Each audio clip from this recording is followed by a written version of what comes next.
नमस्कार दोस्तों, study with मस्ती चैनल पर आप सभी लोग का स्वागत है। और हम लोग देख रहे हैं यूपी ट्रिपल एस सी द्वारा जो पूर्व में प्रश्न आए हैं,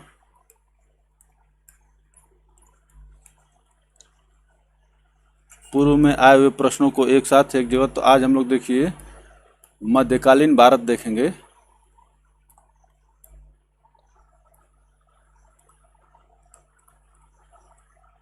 मध्यकालीन भारत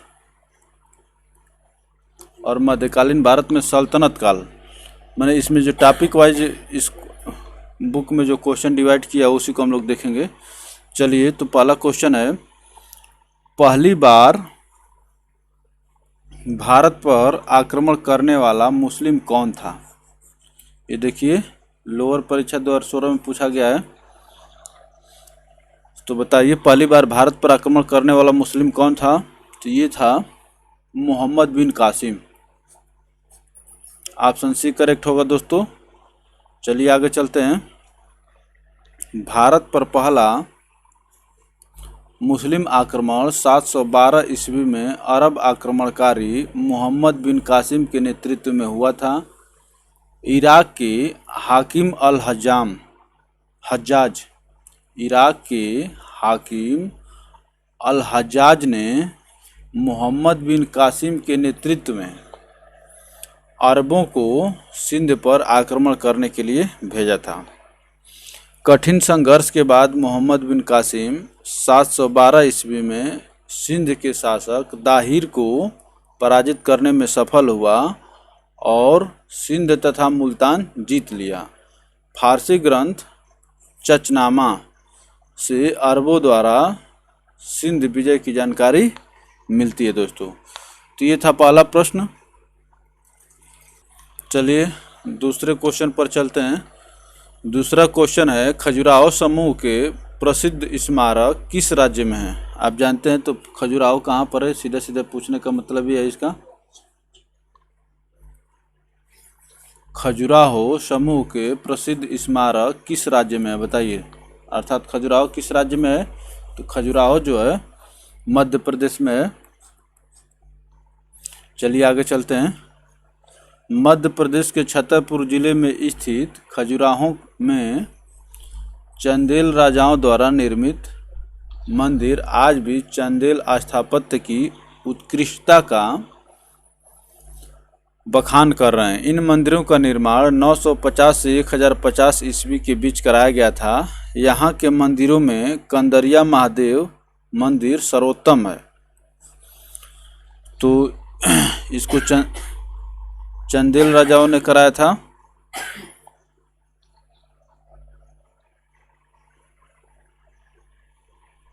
मध्य प्रदेश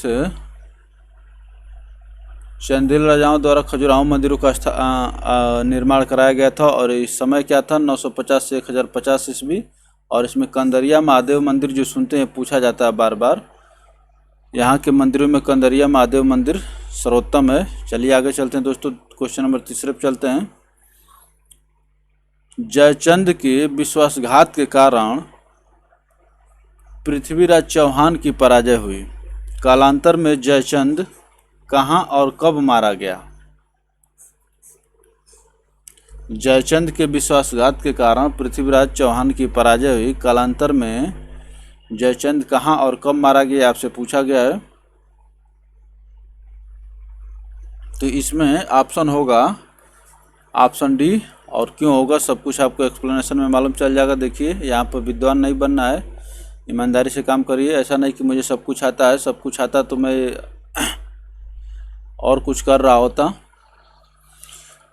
मोहम्मद गोरी ने 1194 ईस्वी में कन्नौज के शासक जयचंद पर आक्रमण किया। मोहम्मद गोरी ने 1194 ईस्वी में कन्नौज के शासक जयचंद पर आक्रमण किया। उस समय कन्नौज एक शक्तिशाली राज्य था जिसकी पृथ्वीराज से शत्रुता थी। उस समय कन्नौज एक शक्तिशाली राज्य था जिसकी पृथ्वीराज से शत्रुता थी। मोहम्मद गोरी और जयचंद के बीच चंदावर में युद्ध हुआ जिसमें जयचंद मारा गया। मोहम्मद गोरी और जयचंद के बीच चंदावर में युद्ध हुआ जिसमें पृथ्वीराज मारा गया। तो देख रहे हैं क्या कह रहा है।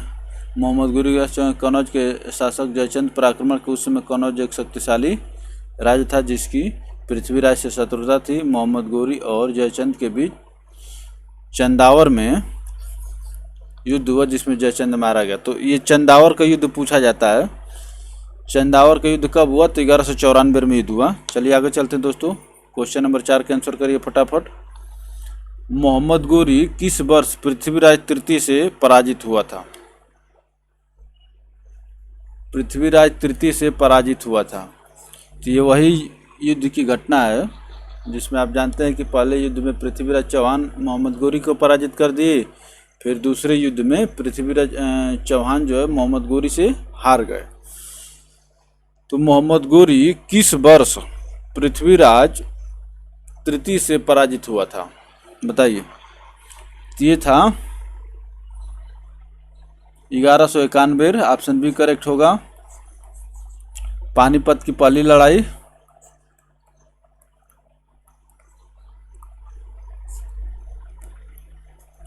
पहला युद्ध। पानीपत के पहले युद्ध में मोहम्मद गोरी जो है पृथ्वीराज चौहान से पराजित हो गया था और दूसरे युद्ध में पृथ्वीराज चौहान को हरा दिया। चलिए आगे चलते हैं दोस्तों। मोहम्मद गोरी 1191 ईस्वी में हुए तराइन के प्रथम युद्ध में पृथ्वीराज तृतीय से पराजित हुआ था। इसके पश्चात तराइन के द्वितीय युद्ध 1192 ईस्वी में मोहम्मद गोरी ने पृथ्वीराज तृतीय को पराजित किया तथा भारत में तुर्की राज्य की स्थापना की। चलिए आगे चलते हैं दोस्तों, आराम से देखते रहिए। तो तराइन का प्रथम युद्ध 1191 और द्वितीय जो है 1192 में। पांचवा क्वेश्चन के आंसर करिए। अमीर खुसरो का जन्म स्थान है बताइए, पूछा जाता है बार बार। तो अमीर खुसरो का जन्म स्थान जो है कासगंज में हुआ था। ऑप्शन बी करेक्ट होगा। बहुत ज़्यादा समय देखिए, मध्यम मार्ग अपनाना है, बहुत धीमे भी नहीं बहुत तेज भी नहीं, समझते हुए चलना है। और यूट्यूब में सारी व्यवस्था दी गई है, तेज करने की, धीमे करने की और वीडियो को पास करने की, दोबारा देखने की, सब कुछ व्यवस्था है। अमीर खुसरो का जन्म स्थान है कासगंज। चलिए और आगे चलते हैं दोस्तों। अमीर खुसरो का जन्म 1253 ईस्वी में उत्तर प्रदेश के वर्तमान कासगंज, जिसको कांसीराम नगर जिले के पटियाली नामक स्थान पर हुआ था। 1253 ईस्वी में। इन्हें उर्दू, खड़ी बोली, गज़ल, कव्वाली और तबला का जनक माना जाता है। देख रहे हैं ना, उर्दू, खड़ी बोली, गज़ल, कव्वाली और तबला का जनक माना जाता है। इन्होंने किरान उस सादेन, मिफ्ता उल फुतूह, देवल रानी खिज्र खां, नू सिपहर, तुगलकनामा, खजाइन उल फुतूह आदि ग्रंथों की रचना की। इन्हें तूतिए हिंद भी कहा जाता है। इन्हें तूतिए हिंद भी कहा जाता है। नोट, अमीर खुसरो का जन्म 1252 ईस्वी एनसीईआरटी में निकलने था। तो ये दिया है कि 1252 और 1253 में जो कन्फ्यूजन है, तो एनसीईआरटी मध्यकालीन भारत में 1252 दिया है, हरिश्चंद्र वर्मा भाग्य के अनुसार 1253 दिया है। तो वैसे एनसीईआरटी को मानिए आप। हरिश्चंद्र वर्मा भी बहुत बड़े इतिहासविद हैं, लेकिन एनसीईआरटी जो सरकार की पुस्तक है 1252 को मानिए आप लोग। चलिए आगे। तो ये पूछा जाता है कि तबला का जनक कौन, किसको माना जाता है? तो ये अमीर खुसरो को ही माना जाता है। तो इनको तूतिए हिंद कहा जाता है। चलिए आगे चलते हैं दोस्तों। अमीर खुसरो, जिन्हें कव्वाली का पिता और भारत का तोता भी कहा जाता है, किसके दरबार में दरबारी कवि थे बताइए? अमीर खुसरो, जिन्हें कव्वाली का पिता एवं भारत का तोता भी कहा जाता है, किसके दरबार में दरबारी कवि थे?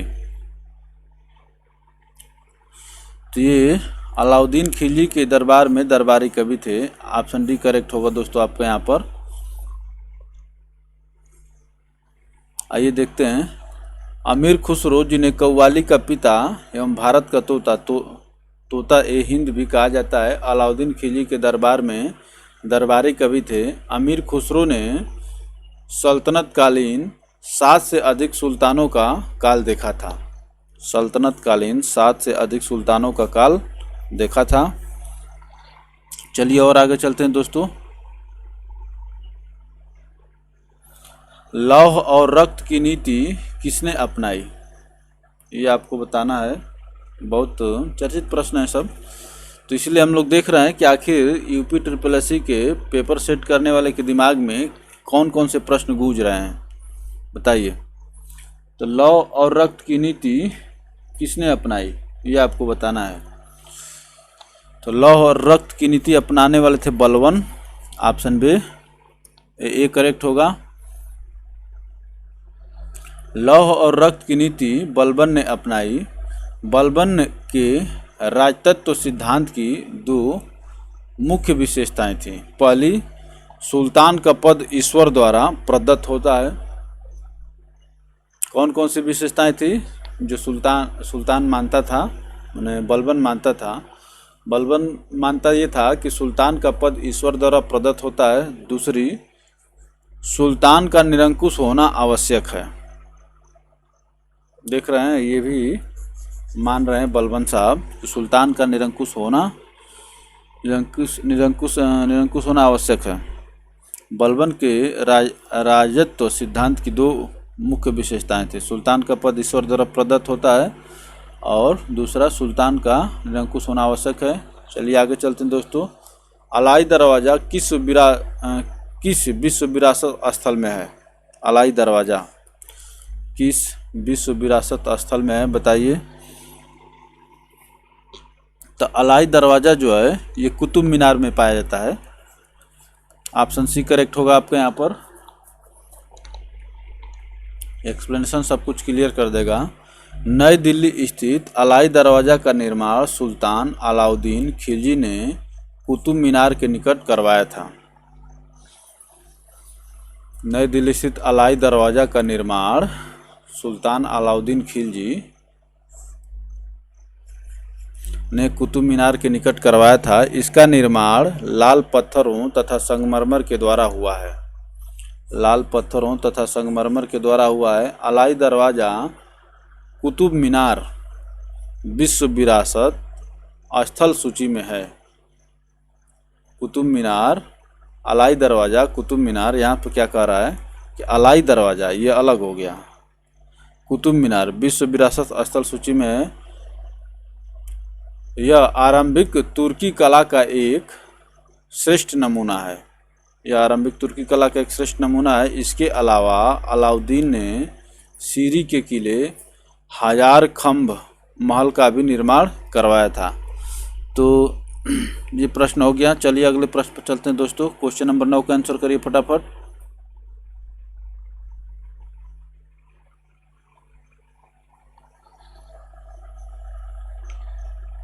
अलाउद्दीन खिलजी द्वारा बनाया गया प्रसिद्ध अलाई दरवाज़ा कहाँ पर स्थित है? देख रहे हैं ना, क्वेश्चन रिपीट हुआ। अभी आप जो पिछला प्रश्न देखे थे ये 2016 का जो लोअर 2 हुआ था और इसमें बहुत अच्छी अच्छी पोस्टें तो नहीं थी। तो यूपी SSSC लोअर 2 हुआ था 2016 में। इसमें पूछा था अलाई दरवाज़ा किस विश्व विरासत स्थल में है, तो ये हो गया। यहाँ पर देखिए पूछा गया है अलाई दरवाज़ा अलाउद्दीन खिलजी द्वारा बनवाया गया प्रसिद्ध अलाई दरवाज़ा कहाँ पर है? तो ये कुतुब मीनार में है और दिल्ली में है। तो यहाँ से ये आपका आंसर क्लियर हो गया। ऑप्शन बी करेक्ट होगा। अलाई दरवाज़ा नई दिल्ली में है। और देख रहे हैं ये लोअर 2019 का क्वेश्चन है। चलिए आगे चलते हैं दोस्तों। क्वेश्चन नंबर 10 का आंसर करिए। क्या कह रहा है? दिल्ली में अलाउद्दीन खिलजी के शासनकाल की अवधि क्या थी? अलाउद्दीन खिलजी के शासनकाल की अवधि क्या थी, बताइए। तो अलाउद्दीन खिलजी का शासनकाल जो है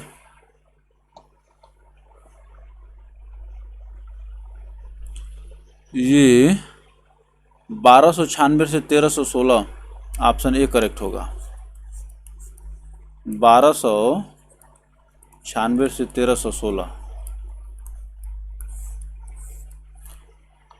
दिल्ली में अलाउद्दीन खिलजी के शासनकाल की अवधि थी 1296 से 1316। चलिए आगे चलते हैं दोस्तों। दिल्ली में अलाउद्दीन खिलजी वास्तविक नाम अली गुरसफ के शासनकाल की अवधि 1296 से 1316 थी। इसने 1296 ईस्वी में धोखे से सुल्तान जलालुद्दीन की हत्या करके स्वयं सत्ता हस्तगत कर ली थी। धोखे से सुल्तान जलालुद्दीन की हत्या करके स्वयं सत्ता हस्तगत कर ली थी। चलिए आगे चलते हैं दोस्तों। क्वेश्चन नंबर 11 के आंसर करिए फटाफट। नालंदा प्राचीन शिक्षण एवं मठ का एक केंद्र है, कब नष्ट हो गया? नालंदा जो है प्राचीन शिक्षण एवं मठ का केंद्र है, कब नष्ट हो गया? ये पूछा गया। तो आप जानते हैं कि नालंदा को बख्तियार खिलजी जो है नष्ट किया था।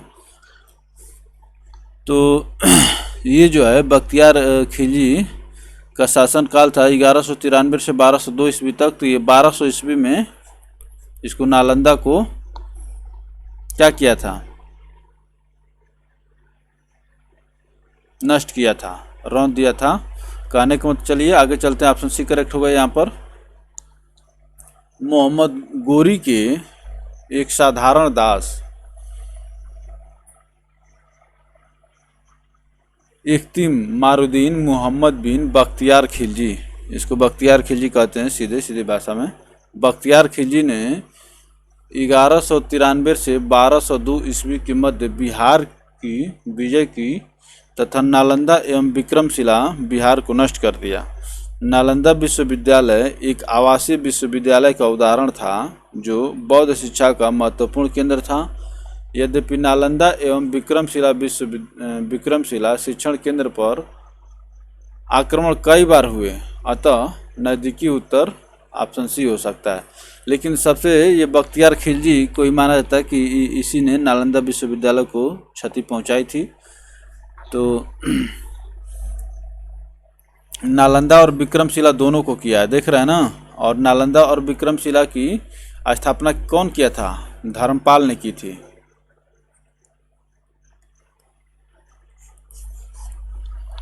पाल वंश की स्थापना गोपाल किए थे, लेकिन नालंदा और विक्रमशिला की स्थापना धर्मपाल किए थे। चलिए आगे चलते हैं दोस्तों। क्वेश्चन नंबर 12 का आंसर करिए फटाफट। भारत पर तैमूर ने किस वर्ष आक्रमण किया था? भारत पर तैमूर ने किस वर्ष आक्रमण किया था? तो तैमूर आक्रमण किया था 1398 ईस्वी में। ऑप्शन डी करेक्ट होगा। यहाँ पर देखिए सभी ऑप्शंस को आपको बोल करके सुनाया जाए, ये ठीक नहीं है। बोलने में भी एनर्जी लगती है और समय भी लगेगा। भारत पर तैमूर ने किस वर्ष आक्रमण किया था? 1398 ईस्वी में। चलिए आगे चलते हैं। मध्य एशिया के मंगोल सेना नायक तैमूर ने 1398 ईस्वी में तुगलक वंश के अंतिम शासक नासिरुद्दीन मोहम्मद के समय भारत पर आक्रमण किया था। तुगलक वंश के अंतिम शासक किया था। तैमूर का यह आक्रमण तुगलक वंश और दिल्ली दोनों के लिए विनाशकारी सिद्ध हुआ। तैमूर का यह आक्रमण तुगलक वंश और दिल्ली दोनों के लिए आक्रमणकारी सिद्ध हुआ, विनाशकारी सिद्ध हुआ। तो मंगोल सेना तैमूर ने 1398 ईस्वी में तुगलक वंश के अंतिम शासक नासिरुद्दीन मोहम्मद के समय भारत पर आक्रमण किया था। तैमूर का यह आक्रमण तुगलक वंश और दिल्ली दोनों के लिए विनाशकारी सिद्ध हुआ। चलिए आगे चलते हैं। क्वेश्चन नंबर 13 का आंसर करिए दोस्तों फटाफट। किस शासक ने भारत में तुगलक वंश की नींव रखी थी? बताइए, किस शासक ने भारत में तुगलक वंश की नींव रखी थी? तो ये थे Ghiyasuddin Tughlaq. Option B correct होगा दोस्तों आपको यहाँ पर। चलिए और आगे चलते हैं। ये देखिए ग्राम विकास अधिकारी परीक्षा 2018 का क्वेश्चन है और 4th शिफ्ट का क्वेश्चन है। किस शासक ने भारत में तुगलक वंश की नींव रखी थी? तो गयासुद्दीन तुगलक। भारत में तुगलक वंश की स्थापना गयासुद्दीन तुगलक, गाजी मलिक ने 1320 ईस्वी में की थी। सिंचाई हेतु नहर निर्माण कराने वाला गयासुद्दीन पहला शासक था। तो गयासुद्दीन तुगलक जो तुगलक वंश की स्थापना किया और सिंचाई हेतु नहर निर्माण कराने वाला गयासुद्दीन पहला शासक था। चलिए आगे चलेंगे दोस्तों और क्वेश्चन नंबर 14 के आंसर करिए फटाफट। खिज्र खां निम्नलिखित में से किस राजवंश से संबंधित था? खिज्र खां बताइए। तो खिज्र खां जो है सैयद वंश का संस्थापक था।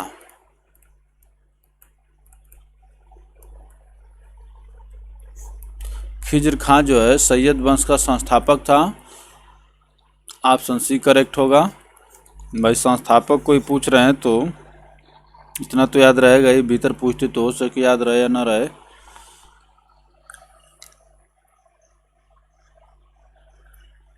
खिज्र खान सैयद वंश का संस्थापक था। यह 1414 ईस्वी में दिल्ली की राजगद्दी पर बैठा और 1421 ईस्वी में खिज्र खान की मृत्यु हो गई।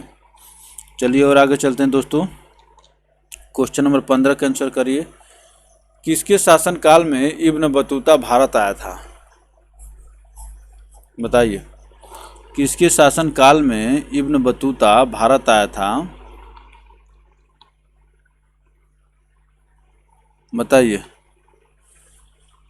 तो ये मोहम्मद बिन तुगलक के शासनकाल में भारत आया था। ऑप्शन बी करेक्ट होगा आपके यहाँ पर। चलिए और आगे चलते हैं दोस्तों। मोरक्को का यात्री इब्न बतूता तुगलक शासक मोहम्मद बिन तुगलक के शासनकाल में भारत आया था। मोहम्मद बिन तुगलक ने उसे राजदूत बनाकर चीन भेजा था। इब्न बतूता का यात्रा वृत्तांत रेहला के नाम से जाना जाता है।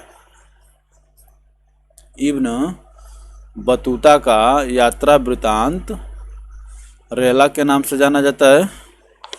तो देखिए मोहम्मद बिन तुगलक, अच्छा क्वेश्चन है, ठीक ना। इब्न बतूता बहुत फेमस फैक्ट है, मैंने कहने का मतलब कि मध्यकालीन भारत में तो ये मोरक्को का निवासी था और ये मोहम्मद बिन तुगलक के शासनकाल में भारत आया था। मोहम्मद बिन तुगलक इन्हें अपना राजदूत बनाकर कहाँ भेजा था? चीन भेजा था। और इनका यात्रा वृत्तांत रेहला के नाम से जानता है। ये सभी फैक्ट पूछे जाते हैं। चलिए आगे चलते हैं दोस्तों। क्वेश्चन नंबर 16 का आंसर करिए। किस वर्ष बाबर ने सुल्तान इब्राहिम लोदी को पानीपत की लड़ाई में पराजित किया था? बताइए। किस वर्ष बाबर ने सुल्तान इब्राहिम लोदी को पानीपत की लड़ाई में पराजित किया था? तो ये था 1526। ऑप्शन बी करेक्ट होगा दोस्तों आप यहाँ पर।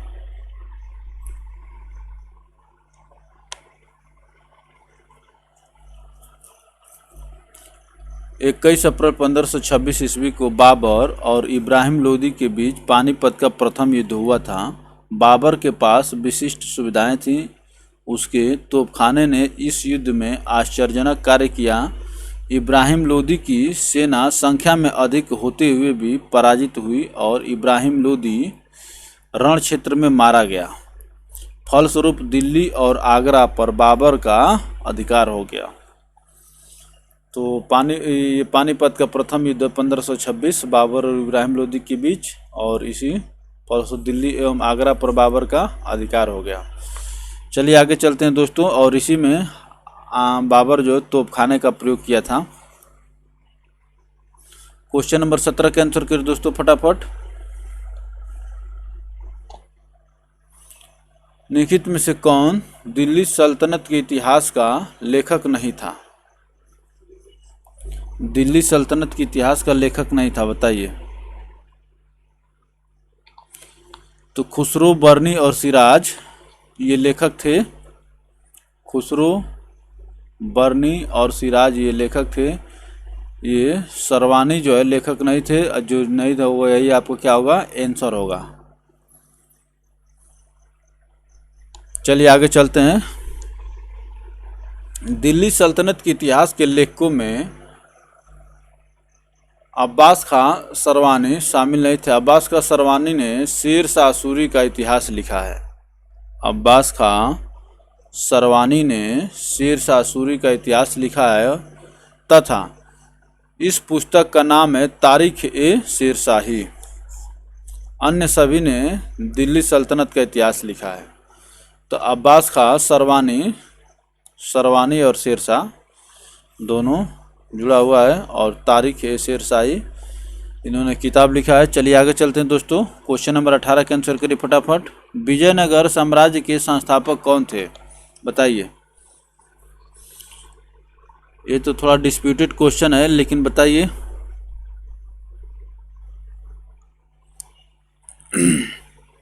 तो देखिए, माना जाता है कि विजयनगर साम्राज्य की स्थापना हरिहर एवं बुक्का दो भाइयों ने मिलकर की थी।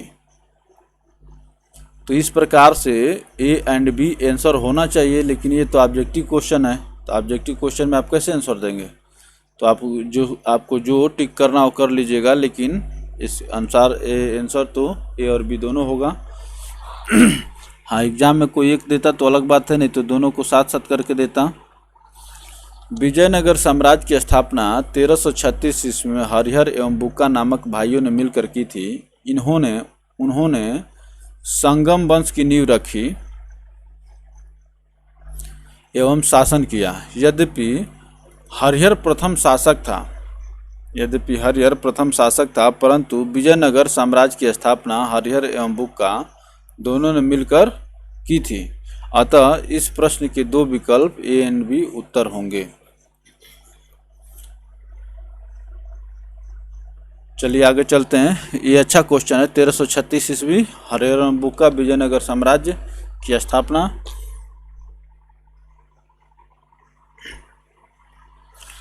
देखिए क्वेश्चन नंबर 19 का क्या रहा है। विजयनगर राज्य किस नदी के किनारे स्थित था, बताइए। तो गंगा नदी तो एकदम नहीं है, दूर दूर तक नाता नहीं है, क्योंकि ये उत्तरी भारत की नदी है। और कावेरी भी नहीं है, कृष्णा भी नहीं है, तो कौन है? तुंगभद्रा है। ऑप्शन सी आपका यहाँ पर करेक्ट होगा दोस्तों। चलिए आगे चलते हैं। कृष्णा नदी की सहायक तुंगभद्रा नदी के तट पर हरिहर प्रथम एवं बुक्का राय प्रथम नामक दो भाइयों ने 1336 ईस्वी में विजयनगर राज्य की स्थापना की थी। विजयनगर का वर्तमान नाम हम्पी है। इस साम्राज्य पर 4 राजवंशों संगम वंश, सालू वंश, तुलु वंश, आराविडु वंश ने लगभग 300 वर्षों तक शासन किया। विजयनगर साम्राज्य का सबसे प्रतापी, सबसे प्रसिद्ध राजा कृष्णदेवराय था। विजयनगर साम्राज्य का सबसे प्रसिद्ध राजा कृष्णदेव राय था। विजयनगर का साम्राज्य उनके कार्यकाल में भव्यता के शिखर पर पहुंच गया। तो विजयनगर साम्राज्य का सबसे प्रसिद्ध राजा कृष्णदेव राय था। चलिए, तुलु राजवंश की स्थापना किसने की, बताइए। क्वेश्चन नंबर 20 का आंसर करिए। ऐसे छोटे छोटे प्रश्न भी पूछे जा रहे हैं मध्यकालीन भारत से। देख रहे हैं कि तुलु राजवंश की स्थापना किसने की। तो तुलु वंश की स्थापना जो है वीर नरसिंह, ऑप्शन डी करेक्ट होगा, वीर नरसिंह ने किया था। अभी चलिए आगे चलते हैं। तुलु राजवंश की स्थापना 1505 ईस्वी में वीर नरसिंह तुलु द्वारा की गई। वीर नरसिंह तुलु ने 1509 ईस्वी तक विजयनगर पर शासन किया। तत्पश्चात उसके भाई कृष्णदेव राय ने शासन किया। कृष्णदेव राय के समय में विजयनगर साम्राज्य ऐश्वर्य और शक्ति की चरम सीमा पर पहुंच गया। तत्पश्चात उसके भाई कृष्णदेवराय, अर्थात ये कृष्णदेवराय भी जो तुलु वंश से ही संबंधित थे। तत्पश्चात उसके भाई कृष्णदेवराय ने शासन किया। कृष्णदेवराय के समय में विजयनगर साम्राज्य ऐश्वर्य और शक्ति की चरम सीमा पर पहुंच गया। कृष्णदेवराय ने नागल्लपुर नामक एक नवीन नगर बसाया तथा अमुक्तमाल्यद नामक ग्रंथ की रचना की। अमुक्तमाल्यद नामक ग्रंथ की रचना की। मुगल शासक बाबर ने अपनी भाषा, अपनी आत्मकथा में कृष्णदेवराय को भारत का सर्वाधिक शक्तिशाली शासक बताया था। तो विजयनगर साम्राज्य पर 4 राजवंशों ने शासन किया था। आप देखे थे कौन कौन, बताइए। संगम वंश, सालू वंश, तुलु वंश और अराविडु वंश। उसी तुलु वंश की स्थापना नरसिंह तुलु द्वारा की गई थी। वीर नरसिंह तुलु द्वारा की गई थी। और इसी का दूसरे शासक थे कृष्णदेवराय, जो एक बहुत शक्तिशाली राजा थे, सबसे प्रसिद्ध राजा थे। और इन्होंने अमुक्तमाल्यद नामक ग्रंथ की रचना की। और मुगल शासक बाबर ने अपनी आत्मकथा में कृष्णदेवराय को भारत का सर्वाधिक शक्तिशाली शासक बताया है। चलिए आगे चलते हैं दोस्तों। क्वेश्चन नंबर 21 के आंसर करिए फटाफट। किस प्राचीन साम्राज्य में महिलाएं कुश्ती में भाग लेती थीं? किस प्राचीन साम्राज्य में महिलाएं कुश्ती में भाग लेती थी, ये आपको बताना है। तो ये था वही अभी जो आप देख रहे थे विजयनगर साम्राज्य, जिसकी स्थापना हरिहर एवं बुक्का नामक 2 भाइयों ने की थी। तो विजयनगर साम्राज्य बहुत विकसित साम्राज्य था। चलिए आगे चलेंगे दोस्तों हम लोग। चोल और बहमनी साम्राज्य के अंतर्गत स्त्रियों की दशा बहुत अच्छी नहीं थी। चोल और बहमनी साम्राज्य के अंतर्गत स्त्रियों की दशा बहुत अच्छी नहीं थी। विजयनगर साम्राज्य में स्त्रियों को समाज में सम्मान प्राप्त था। इस काल में स्त्रियों को शिक्षा प्राप्त करने का अधिकार था। उनको राज्य सेवा में भी स्थान प्राप्त होता था। वे संगीत, नृत्य और ललित कलाओं के अतिरिक्त शस्त्र विद्या में भी भाग लेती थी। पायस के अनुसार कुश्ती लोकप्रिय खेल था। यह पुरुषों और महिलाओं में समान रूप से प्रचलित था। स्त्रियां अंगरक्षिका और सुरक्षाकर्मी के रूप में नियुक्त की जाती थीं। वह युद्ध क्षेत्र में भी जाती थीं। तो अंगरक्षिका और सुरक्षाकर्मी के रूप में भी उनको नियुक्त किया जाता था। चलिए आगे चलते हैं दोस्तों। अभी देखिए मध्यकालीन भारत में अब हम लोग देखेंगे मुगल साम्राज्य। तो चलिए दोस्तों अब हम लोग मध्यकालीन भारत में मुगल साम्राज्य देखेंगे। इससे पहले हम लोग सल्तनत काल देखे थे और 21 प्रश्न उससे पूछे गए थे। तो अब हम लोग मुगल साम्राज्य से जो क्वेश्चन पूछे गए उनको देखेंगे। तो बताइए नहीं किस शासक की मृत्यु उसके पुस्तकालय की सीढ़ियों से गिरकर हुई थी? पुस्तकालय की सीढ़ियों से गिरकर हुई थी, बताइए किस शासक की मृत्यु उसके पुस्तकालय की सीढ़ियों से गिरकर हुई थी? तो ये था हुमायूं। ऑप्शन डी करेक्ट होगा आपको यहाँ पर। चलिए आगे चलते हैं दोस्तों। देखिए 18 का क्वेश्चन है। हुमायूं की मृत्यु दिल्ली में दीन पनाह भवन में स्थित पुस्तकालय की सीढ़ियों से गिरकर हुई थी। लेन पूल में हुमायूं पर टिप्पणी करते हुए कहा। लेन पूल ने हुमायूं पर टिप्पणी करते हुए कहा, हुमायूं जीवन भर लड़खड़ाता रहा और लड़खड़ाते हुए अपनी जान दे दी।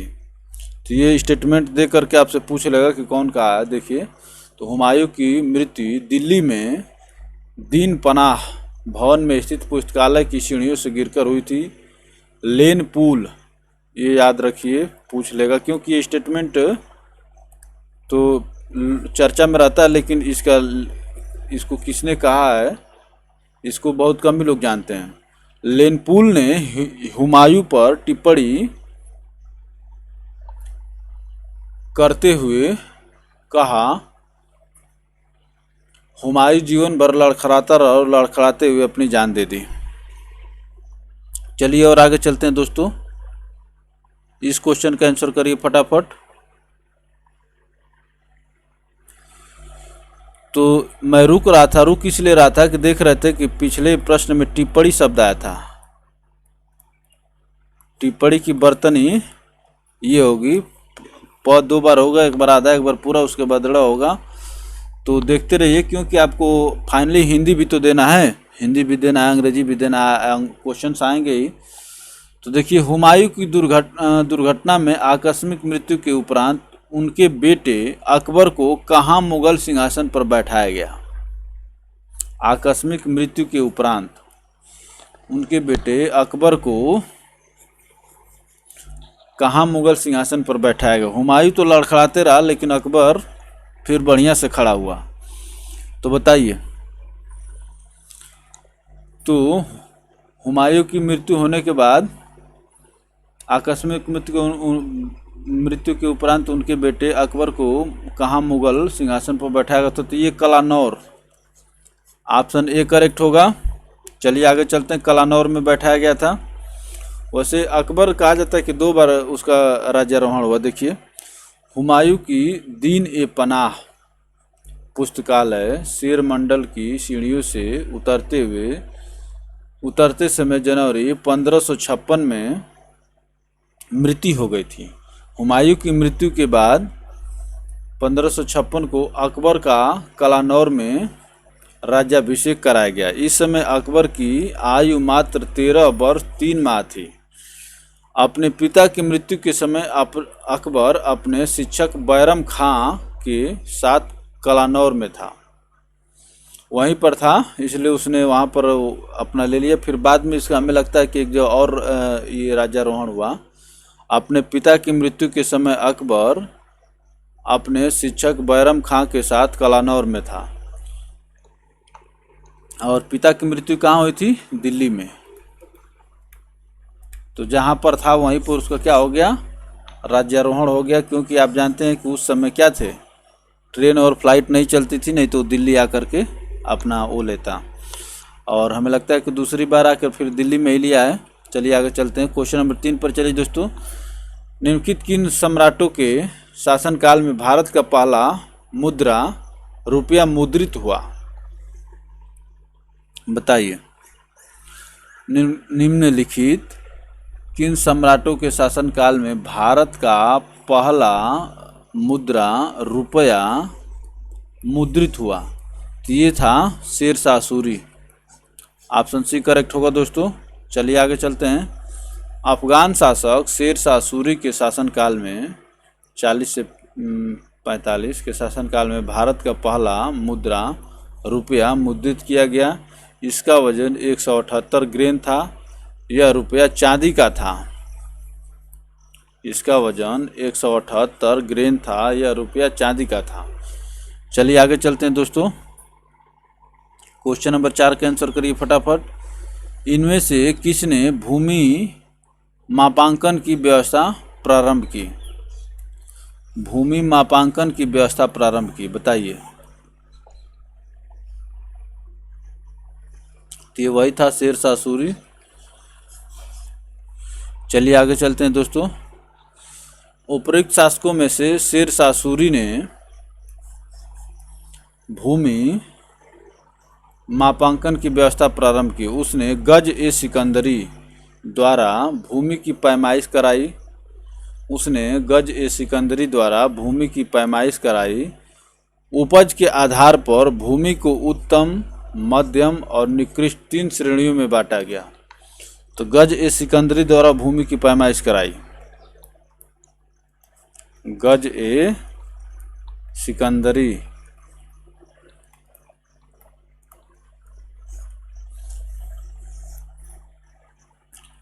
चलिए आगे चलते हैं दोस्तों। क्वेश्चन नंबर 5 का आंसर करिए फटाफट। जलालुद्दीन मोहम्मद किस नाम से प्रसिद्ध है? बताइए। ये तो बहुत खतरनाक क्वेश्चन है। ये जो ऑप्शन आपके सामने दिए गए हैं ये सभी फेमस हैं, लेकिन आप ये नहीं जानते कि जलालुद्दीन मोहम्मद किसका नाम था। और मूल नाम जलालुद्दीन मोहम्मद किसका था बताइए। तो ये महान अकबर का मूल नाम जलालुद्दीन था। जलालुद्दीन मोहम्मद किस नाम से प्रसिद्ध हैं? तो ये अकबर हैं। चलिए आगे चलते हैं दोस्तों। अकबर का पूरा नाम जलालुद्दीन मोहम्मद अकबर था। जलालुद्दीन मोहम्मद अकबर था। उसे सब अकबर नाम से बुलाते थे। वह मुगल साम्राज्य का सबसे शक्तिशाली बादशाह था। अकबर तैमूर वंशावली में उल्लिखित भारत में मुगल राजवंश का तीसरा शासक था। सम्राट अकबर मुगल साम्राज्य के संस्थापक जहरुद्दीन मोहम्मद बाबर का पौत्र और नासिरुद्दीन हुमायूं का पुत्र था। तो बाबर का नाती और हुमायूं का क्या था? पुत्र। चलिए आगे चलते हैं दोस्तों।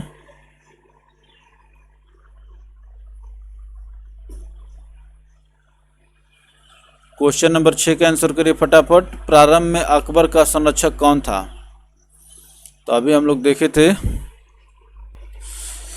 देखे थे दोस्तों कि अकबर जब का राज्यारोहण हुआ था, सिंहासन ग्रहण किया था, वो अपने गुरु और संरक्षक बैरम खां के संरक्षण में था। प्रारंभ में अकबर का संरक्षक कौन था? तो बैरम खां ही था, जो कलानौर में था। जब हुमायूं की मृत्यु हुई तो वहीं पर, और हुमायूं की मृत्यु कहाँ हुई? दिल्ली में, पुस्तकालय की सीढ़ियों से गिरकर। ये सब देखते रहिए, धीरे धीरे बूंद बूंद करके तालाब भरता है। तो इतना तो आप समझ गए ना कि हुमायूं की मृत्यु जो पुस्तकालय की सीढ़ियों से गिरकर, दीन ए पनाह की पुस्तकालय की सीढ़ियों से गिरकर कहाँ हुई थी? दिल्ली में हुई थी। और जब हुमायूं की मृत्यु हुई थी तो उसका पुत्र जो बाबर था, अकबर था, वो कलानौर में था अपने गुरु बैरम खां के साथ। तो वहीं पर वो क्या किया, उसका राज्यारोहण हुआ, सिंहासन मैंने अपना पिता की अपनी राजगद्दी संभाला। फिर बाद में उसका सिंहासनारोहण और होगा दिल्ली में जाकर, लेकिन तुरंत भाई शासन चलाना है तो वहाँ से उसने सत्ता संभाली। चलिए आगे चलते हैं दोस्तों। अकबर का जन्म 1542 ईस्वी में अमरकोट के राजा बीरसाल के महल में हुआ। अकबर का जन्म 1542 ईस्वी में अमरकोट के राजा बीरसाल के महल में हुआ था। जब उसका राज्याभिषेक हुआ उस समय उसकी आयु 14 वर्ष से कम थी। तो अभी हम लोग इससे पहले देखे थे कि 13 वर्ष 3 माह। बैरम खां अकबर का संरक्षक बना। अकबर ने उसे अपना वकील या वजीर नियुक्त किया। अकबर ने उसे अपना वजीर नियुक्त किया तथा उसे खान ए खाना की उपाधि से विभूषित किया। खान ए खाना की उपाधि से विभूषित किया। चलिए और आगे चलते हैं दोस्तों। क्वेश्चन नंबर 7 के आंसर करिए। पानीपत का द्वितीय युद्ध किनके बीच लड़ा गया था? बताइए।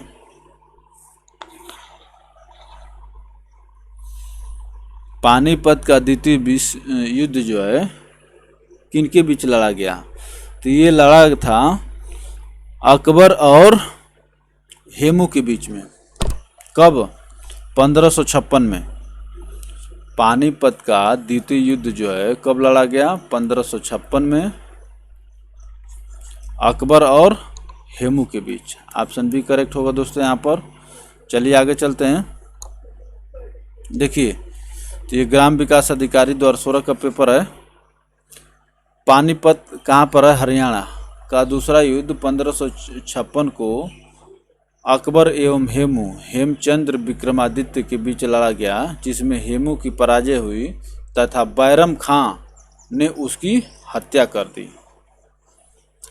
बैरम खां कौन था? अकबर का संरक्षक था ना। बैरम खां ने उसकी हत्या कर दी। हेमू आदिल शाह का वजीर एवं सेनापति था। हेमू जो है आदिल शाह का वजीर एवं सेनापति था और बैरम खां अकबर का वजीर था। बैरम खां जो है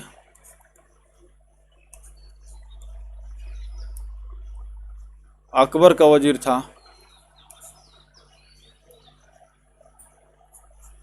उसी प्रकार से हेमू जो है आदिल शाह का वजीर एवं सेनापति था। आदिल शाह की तरफ से उसने 24 युद्धों में भाग लिया था, जिनमें से 22 में उसे विजय प्राप्त हुई थी और इस समय बैरम खान ने उसकी हत्या कर दी। चलिए आगे चलते हैं दोस्तों। क्वेश्चन नंबर 8 देखिए, ग्राम विकास अधिकारी परीक्षा 2018 का 3rd शिफ्ट का क्वेश्चन है ये। अकबर के नवरत्न के बारे में इनमें से कौन सा सही ढंग से मेल नहीं खाता है, बताइए। इसका मतलब एक नहीं खाता है और सब सही है, तो जल्दी आंसर करिए।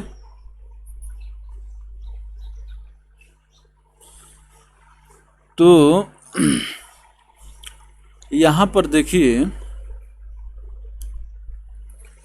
हम लोग देख रहे हैं अबुल फजल कौन थे। यहाँ पर नाम दिया हो अबुल फजल, राजा मान सिंह, अब्दुल रहीम खान खाना और मुल्ला दो प्याजा। ये आप जानते हैं कि नवरत्न 9 लोग थे उसमें। अबुल फजल वह अकबर के वजीर थे और अकबर के शासनकाल में अकबरनामा के लेखक थे। अकबर के वजीर थे और अकबरनामा के लेखक थे। वह अकबर के वजीर थे और अकबर के शासनकाल में अकबरनामा के लेखक थे। राजा मान सिंह, ये जो मान सिंह वह अकबर के वित्त मंत्री थे, ये गलत है। वित्त मंत्री नहीं, क्या थे, सेनापति थे। राजा मान सिंह जो है अकबर के क्या थे, सेनापति थे, ठीक है ना। चलिए आगे चलते हैं। अब्दुल रहीम खान ई खाना, अब्दुल रहीम खान ई खाना वह एक कवि थे और अकबर के भरोसेमंद देखभाल करने वाले बैरम खां के पुत्र थे। तो अब्दुल रहीम खान ए खाना बैरम खां के पुत्र थे और बैरम खां कौन थे, अकबर के संरक्षक थे। तो वही जो वंशावली चल रही है, पिता पुत्र वाली जो पहले नौकरियां चलती थी। और मुल्ला दो प्याजा वह मुगल सम्राट अकबर के मुख्य सलाहकारों में से एक थे, मुख्य सलाहकारों में से एक थे। तो अबुल फजल वजीर थे और अकबर के शासनकाल में अकबरनामा के लेखक थे। राजा मान सिंह सेनापति थे। अब्दुल रहीम खान ए खाना कौन थे, बैरम खां के, वह एक कवि थे और अकबर के भरोसेमंद देखभाल करने वाले बैरम खां के पुत्र थे। मुल्ला दो प्याजा सलाहकार थे। चलिए आगे चलते हैं। तो आपके यहाँ पे आंसर क्या हो जाएगा, मेल नहीं खाता है। तो क्या मेल नहीं खाता है, मान सिंह मेल नहीं खा रहे, इनको वित्त मंत्री बता दिया है। अकबर के राजदरबार के नवरत्नों में एक राजा मान सिंह अकबर के सेनापति थे, न कि वित्त मंत्री। राजा मान सिंह जयपुर राजघराना के कछवाहा वंश के शासक थे। राजा मान सिंह जयपुर राजघराना के कछवाहा वंश के शासक थे। चलिए और आगे चलते हैं दोस्तों। अकबर ने अपने दरबारी संगीतज्ञ के रूप में किसे नियुक्त किया था, बताइए। दरबारी संगीतज्ञ के रूप में किसे नियुक्त किया था। तो आप जानते हैं बहुत एक फेमस संगीतज्ञ थे तानसेन, मियां तानसेन। यही जो है अकबर के संगीतज्ञ थे, दरबारी संगीतज्ञ थे। ऑप्शन बी करेक्ट होगा दोस्तों। चलिए आगे चलते हैं। अकबर ने मियां तानसेन को दरबारी संगीतज्ञ के रूप में नियुक्त किया था। वह अकबर के नवरत्नों में से एक थे। अकबर के दरबार में आने से पहले तानसेन रीवा के राजा रामचंद्र के दरबार में रहते थे। अकबर के दरबार में आने से पहले तानसेन रीवा के राजा रामचंद्र के दरबार में रहते थे, जहां से अकबर ने उन्हें अपने दरबार में बुलाया और उच्च स्थान प्रदान किया। अकबर ने तानसेन को कंठाभरणवाणी विलास की उपाधि प्रदान की थी। तानसेन का मूल नाम रामतनु पांडे था। उनका मकबरा ग्वालियर में स्थित है। तो ये तो बहुत अच्छे अच्छे फैक्ट मिले, ठीक ना। तो तानसेन जो है अकबर के दरबार में आने से पहले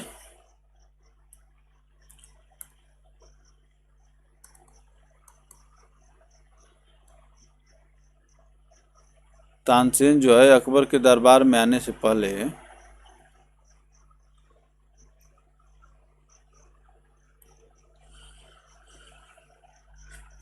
किसके दरबार में रहते थे? राजा रामचंद्र के, रीवा के राजा रामचंद्र के दरबार में रहते थे। उसके बाद अकबर ने इन्हें कंठभरण वाणी विलास नामक उपाधि प्रदान की और तानसेन का मूल नाम रामतनु पांडे था और इनका मकबरा जो है ग्वालियर में है। चलिए और आगे चलते हैं दोस्तों। अकबर के दरबार में प्रसिद्ध कवि थे, बताइए। अकबर के दरबार में प्रसिद्ध कवि थे, क्वेश्चन नंबर 10 पूछ लिया, बताइए। बैरम खां कवि थे? नहीं। तो देखिए रहीम खान ये प्रसिद्ध कवि थे। ऑप्शन सी आपके यहाँ पर करेक्ट होगा दोस्तों। चलिए आगे चलते हैं।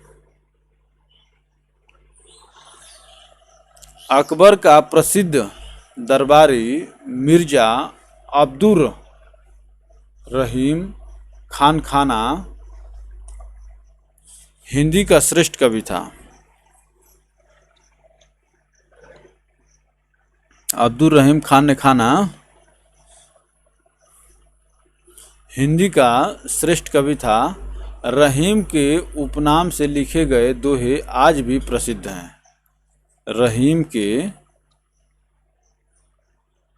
उपनाम से लिखे गए दोहे आज भी प्रसिद्ध हैं। अकबर के नवरत्नों में एक अब्दुल रहीम खाना ने बाबर की आत्मकथा तुजुके बाबरी को उसकी तुर्की मूल रूप से फारसी में अनुवादित किया, जो बाबरनामा के नाम से प्रसिद्ध है। अकबर का राजकवि फैजी अपने समय का श्रेष्ठ कवि था। तो ये क्या कह रहा है? अब्दुल रहीम खाना कौन थे? बैरम खां के पुत्र थे और ये कवि थे। वही कह रहा है कि रहीम के उपनाम से लिखे गए दो आज भी प्रसिद्ध है। और ये क्या किए हैं?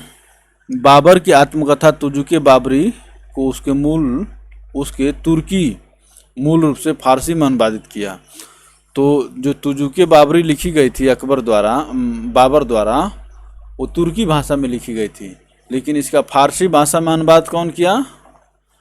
वही अब्दुल रहीम खाना, और उसका नाम क्या रखे? बाबरनामा। चलिए आगे चलते हैं दोस्तों।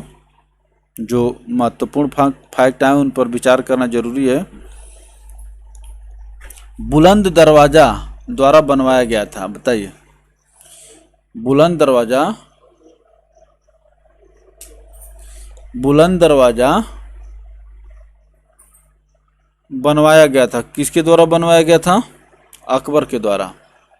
ऑप्शन बी करेक्ट होगा दोस्तों यहाँ पर। चलिए आगे चलते हैं। अकबर ने गुजरात विजय 1572-73 में की थी और फतेहपुर सीकरी नामक नगर की स्थापना कराई थी। अकबर ने गुजरात विजय फतेहपुर सीकरी नामक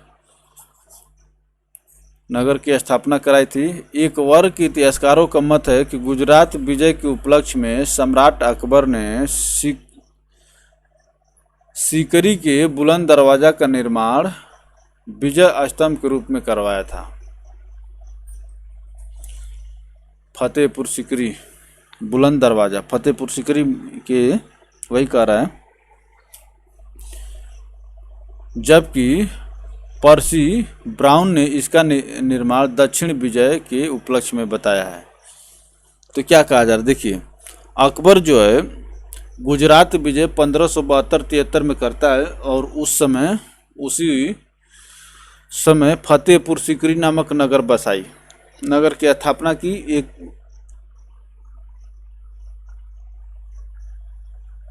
और उसी समय माना जाता है कि गुजरात विजय के उपलक्ष्य में सम्राट अकबर ने सीकरी के बुलंद दरवाजा का निर्माण विजय स्तंभ के रूप में कराया था। तो बुलंद दरवाजा कहाँ है? फतेहपुर सीकरी में ही है। और फतेहपुर सीकरी की स्थापना किसने कराई है? अकबर ने। चलिए आगे चलते हैं दोस्तों, क्वेश्चन नंबर 12 का आंसर करिए फटाफट। अकबर द्वारा बनवाया गया प्रसिद्ध ऐतिहासिक स्मारक बुलंद दरवाजा उत्तर प्रदेश के जिले में स्थित है। देख रहे हैं ना, पूछ लिया। बुलंद दरवाजा उत्तर प्रदेश के जिले में स्थित है। किस जिले में स्थित है? आगरा में। आगरा में फतेहपुर सीकरी नामक जगह वो शहर बसाया, फतेहपुर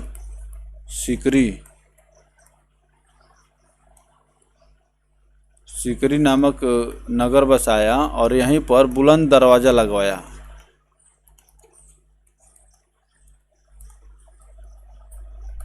और फतेहपुर सीकरी, अब कहा जाता है कि बुलंद दरवाजा गुजरात विजय के खुशी में विजय स्तंभ के रूप में लगवाया था। गुजरात विजय। चलिए और आगे चलेंगे दोस्तों। तो अकबर द्वारा बनवाया गया प्रसिद्ध ऐतिहासिक स्मारक बुलंद दरवाजा उत्तर प्रदेश के आगरा जिले में स्थित है। बुलंद दरवाजा उत्तर प्रदेश के आगरा जिले के फतेहपुर सीकरी में स्थित है। इसका निर्माण मुगल सम्राट अकबर द्वारा करवाया गया था। तो ये था महत्वपूर्ण फैक्ट। चलिए आगे चलते हैं दोस्तों। इनमें से कौन सा मुगल सम्राट अनपढ़ था? बताइए, अनपढ़ कौन था? तो वही जिसके बारे में अभी आप पढ़ रहे हैं, अकबर। भैया 13 वर्ष और 3 महीने की उम्र में तो ये सत्ता ग्रहण कर लिया। 13 वर्ष 3 माह इसके पिता हुमायूं की मृत्यु होने के बाद तो ये बहुत पढ़ लिख नहीं पाया, ठीक ना। तो कौन सा मुगल सम्राट अनपढ़ था? तो ये अकबर ही थे। चलिए आगे चलते हैं दोस्तों। मुगल सम्राट जलालुद्दीन मोहम्मद, देखिए पूछा गया था ना कि जलालुद्दीन मोहम्मद किसका नाम था? मुगल सम्राट जलालुद्दीन मोहम्मद अकबर अनपढ़ था। अकबर का जन्म इतने को राजपूत राज्य अमरकोट के किले में हुआ था। 1542 ईस्वी में राजपूत राज अमरकोट के किले में हुआ था। 1540 में अकबर के पिता हुमायूं की बिलग्राम युद्ध में शेर शाह के हाथों पराजय के बाद उसने 1555 ईस्वी तक शरणार्थी के रूप में रहना पड़ा, जिससे अकबर की शिक्षा का उचित प्रबंध नहीं किया जा सका। ये कहानी है इसके पीछे, देख रहे हैं ना। तो क्या हुआ देखिए, बिलग्राम का युद्ध 1540 ईस्वी में अकबर के पिता हुमायूं की बिलग्राम युद्ध में शेर शाह के हाथों पराजय के बाद 1555 ईस्वी तक शरणार्थी के रूप में रहना पड़ा, जिससे अकबर की शिक्षा का उचित प्रबंध नहीं हो सका।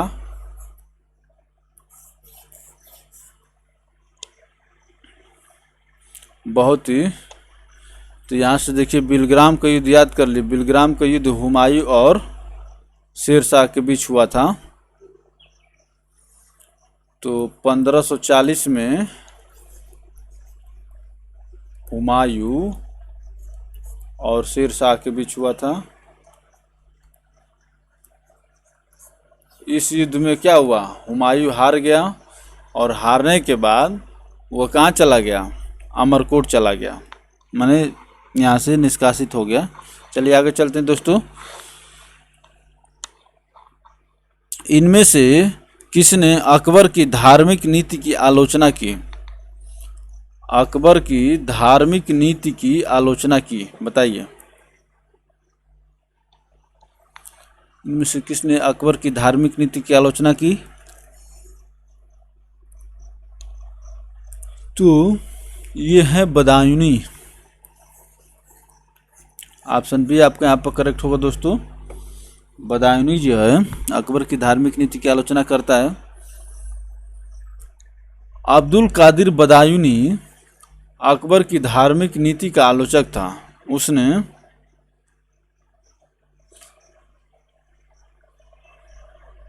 मुंतखब उत तवारिख, पुस्तकों का नाम थोड़ा टेढ़ा टेढ़ा मिलता है मध्यकालीन भारत में, खासतौर से मुगल काल में, मुंतखब उत तवारिख नामक पुस्तक की रचना की। मुंतखब उत तवारिख, मुंतखब उत तवारिख नामक पुस्तक की रचना की। चलिए आगे चलते हैं दोस्तों। क्वेश्चन नंबर 15 का आंसर करिए फटाफट। हल्दी घाटी का युद्ध सन 1576 में किनके बीच लड़ा गया था? बताइए। हल्दी घाटी का युद्ध किसके बीच लड़ा गया था?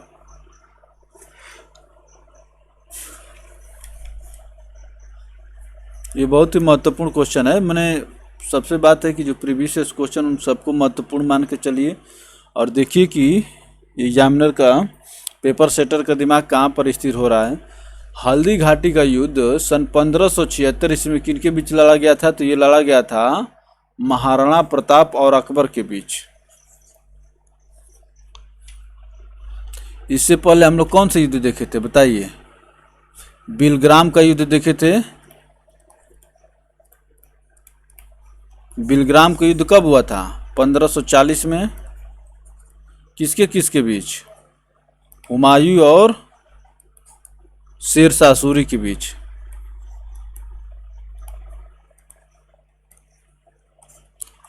पंद्रह सौ 1540 में हुमायूं और शेरशाह सूरी के बीच हुआ था। उसके बाद हल्दी घाटी का युद्ध दिख रहा है आपको 1576 में अकबर और महाराणा प्रताप के बीच।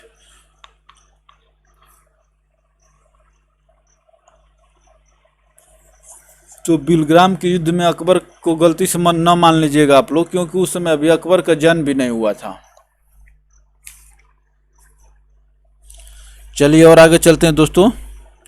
हल्दी घाटी राजस्थान का युद्ध 1576 को मेवाड़ के महाराणा प्रताप और मुगल शासक अकबर के बीच हुआ था। इसमें मुगल सेना का नेतृत्व मान सिंह तथा आसफ खान ने किया था। इस युद्ध में महाराणा प्रताप की ओर से लड़ने वाले एकमात्र मुस्लिम सरदार हकीम खां सूर थे। इस युद्ध के परिणाम के संदर्भ में ऐसा माना जाता है कि इस युद्ध में न तो अकबर जीत सका और न ही राणा हारे। ठीक है ना? तो हल्दी घाटी का युद्ध जो है बहुत फेमस युद्ध है। तो देखिए इसमें क्या हो रहा है कि हल्दी घाटी का युद्ध कब हुआ, तो इसको समय दीजिए। हल्दी घाटी का युद्ध जो हो रहा है 1576 में हो रहा है। किसके किसके बीच? अकबर और राणा, अकबर और राणा प्रताप के बीच में हुआ था। तो अकबर के तरफ से मुगल सेना का नेतृत्व कौन कौन किया था ये पूछ लेगा। मान सिंह तथा आसफ खां।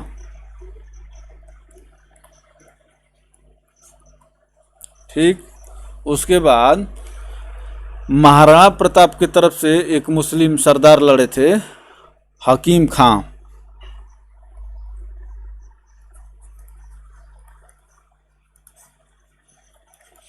तो ये रहा दोस्तों हल्दी घाटी का युद्ध।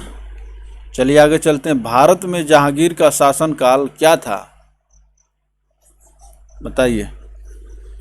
क्वेश्चन नंबर 16 का आंसर करिए फटाफट दोस्तों। भारत में जहांगीर का शासनकाल 1605 से 1627 ईस्वी था। ऑप्शन ए करेक्ट होगा दोस्तों। चलिए आगे चलते हैं। भारत में जहांगीर का शासनकाल 1605 से 1627 ईस्वी था। वह अकबर के बाद दिल्ली की गद्दी पर बैठा। उसके बचपन का नाम नूरुद्दीन मोहम्मद सलीम था। जहांगीर के बचपन का नाम नूरुद्दीन मोहम्मद सलीम था दोस्तों, याद करते रहिए। और अकबर का क्या नाम था? जलालुद्दीन मोहम्मद। जलालुद्दीन मोहम्मद। अकबर का जलालुद्दीन मोहम्मद और जहांगीर का नूरुद्दीन मोहम्मद सलीम। चलिए आगे चलते हैं दोस्तों। क्वेश्चन नंबर 17 का आंसर करिए फटाफट।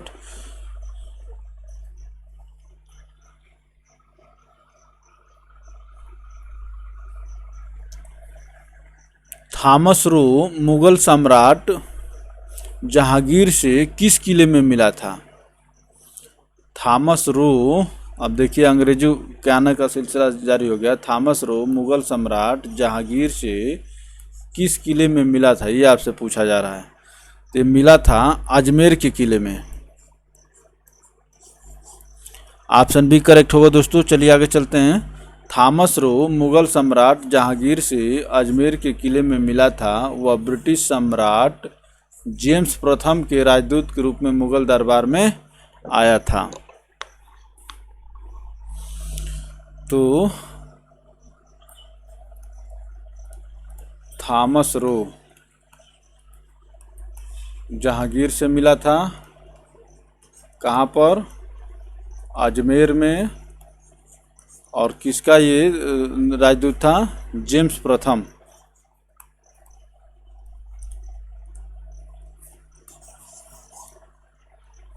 ये हुआ दोस्तों। चलिए आगे चलते हैं। क्वेश्चन नंबर 18 के आंसर करिए फटाफट दोस्तों। तो दोस्तों क्वेश्चन नंबर 18 के आंसर करिए फटाफट। क्या कहता है? इनमें से कौन सा मुगल बादशाह शराब को छूता तक नहीं था? बताइए। तो इसमें ये बहुत आदर्शवादी जीवन व्यतीत करता था। चलिए, तो ये था औरंगजेब। ऑप्शन डी करेक्ट होगा। आगे बढ़ते हैं। औरंगजेब का व्यक्तिगत जीवन आदर्श था। वह अपने आचार विचार पर कठोर नियंत्रण रखता था। वह सादा भोजन करता था और सादे वस्त्र पहनता था। नहीं पीता था, शराब को बिल्कुल नहीं पीता था। चलिए आगे चलते हैं दोस्तों। क्वेश्चन नंबर 19 का आंसर करिए फटाफट।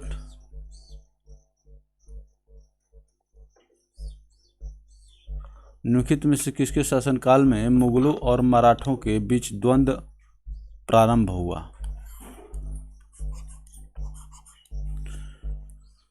द्वंद्व की बर्तनी देख लीजिएगा, ये पूछता है।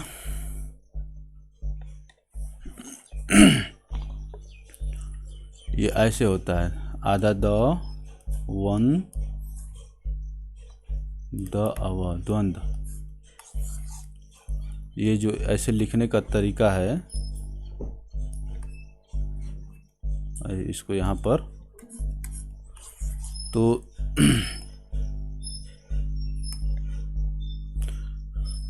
ये नहीं रहेगा, ये वाला है। मैंने इसका संधि विच्छेद करेंगे, जब तोड़ेंगे इसको तो ऐसे हो जाएगा। ये विस्तार करेंगे तो ये औरंगजेब था। मुगलों और मराठों के बीच द्वंद्व आरंभ हुआ औरंगजेब के शासनकाल में। चलिए आगे चलते हैं दोस्तों। 1656 ईस्वी में शाहजहां के शासनकाल में सर्वप्रथम शिवाजी के नेतृत्व में मराठों ने मुगल क्षेत्र पर आक्रमण किया। शिवाजी के नेतृत्व में मराठों ने मुगल क्षेत्र पर आक्रमण किया, लेकिन मराठों एवं मुगलों में प्रत्यक्ष संघर्ष औरंगजेब के शासनकाल में शुरू हुआ। 1605 1665 ईस्वी में पुरंदर के युद्ध में शिवाजी की भिड़ंत मुगल सेनापति जय सिंह से हुई। पुरंदर के युद्ध। आगे चलकर 1680 से 1707 ईस्वी तक मुगलों के खिलाफ मराठों का स्वतंत्रता संघर्ष चला।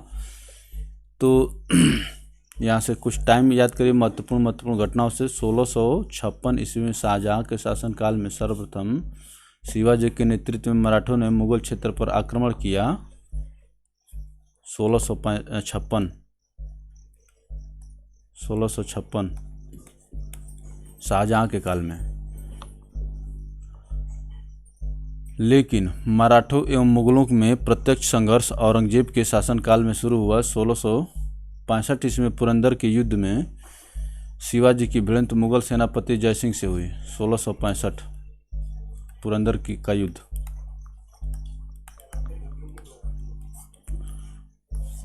मुगलों के खिलाफ मराठों का स्वतंत्रता संघर्ष चला। चलिए आगे चलते हैं दोस्तों। क्वेश्चन नंबर 20 का आंसर करिए। औरंगजेब का पुत्र था, ऑप्शन दिया हुआ है। औरंगजेब किसका पुत्र था आपसे ये पूछा जा रहा है। यहाँ पर आएगा शाहजहाँ। औरंगजेब शाहजहाँ का पुत्र था। औरंगजेब जो है शाहजहाँ का पुत्र था। चलिए आगे चलते हैं दोस्तों। औरंगजेब मुगल बादशाह शाहजहाँ और मुमताज महल का पुत्र था। औरंगजेब मुगल बादशाह शाहजहाँ और मुमताज महल का पुत्र था। इसका 2 बार राज्याभिषेक हुआ। इसके शासनकाल में सर्वाधिक हिंदू सेनापति थे। इसका शासनकाल 1658 से 1707 तक रहा। अंतिम यही माना जाता लगभग। औरंगजेब मुगल बादशाह शाहजहाँ और मुमताज महल का पुत्र था। चलिए आगे चलते हैं दोस्तों। क्वेश्चन नंबर 21 का आंसर करिए।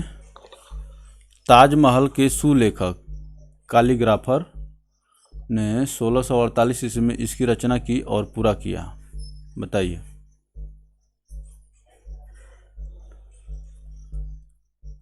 ताजमहल के सुलेखक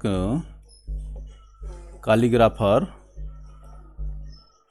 अमानत खान सिराजी। यहाँ पर आएगा अमानत खान सिराजी। अमानत खान सिराजी ने 1648 ईस्वी में इसकी रचना की और पूरा किया। ताजमहल के सुलेखक अमानत खान सिराजी ने 1648 ईस्वी में इस रचना की और पूरा किया। चलिए आगे चलते हैं दोस्तों। इसका व्याख्या जो है बहुत सारगर्भित होता है। शाहजहाँ ने अपनी प्रिय पत्नी अर्जुमंद बानो बेगम अर्थात जिसका मुमताज महल था, अर्जुमंद बानो बेगम मुमताज महल जिसकी मृत्यु 1630 ईस्वी में हुई की याद में ताजमहल का निर्माण करवाया। ताजमहल का निर्माण 1632 ईस्वी में शुरू हुआ और 1648 ईस्वी में पूरा हुआ। अमानत खान सिराजी ताजमहल का कैलीग्राफर था।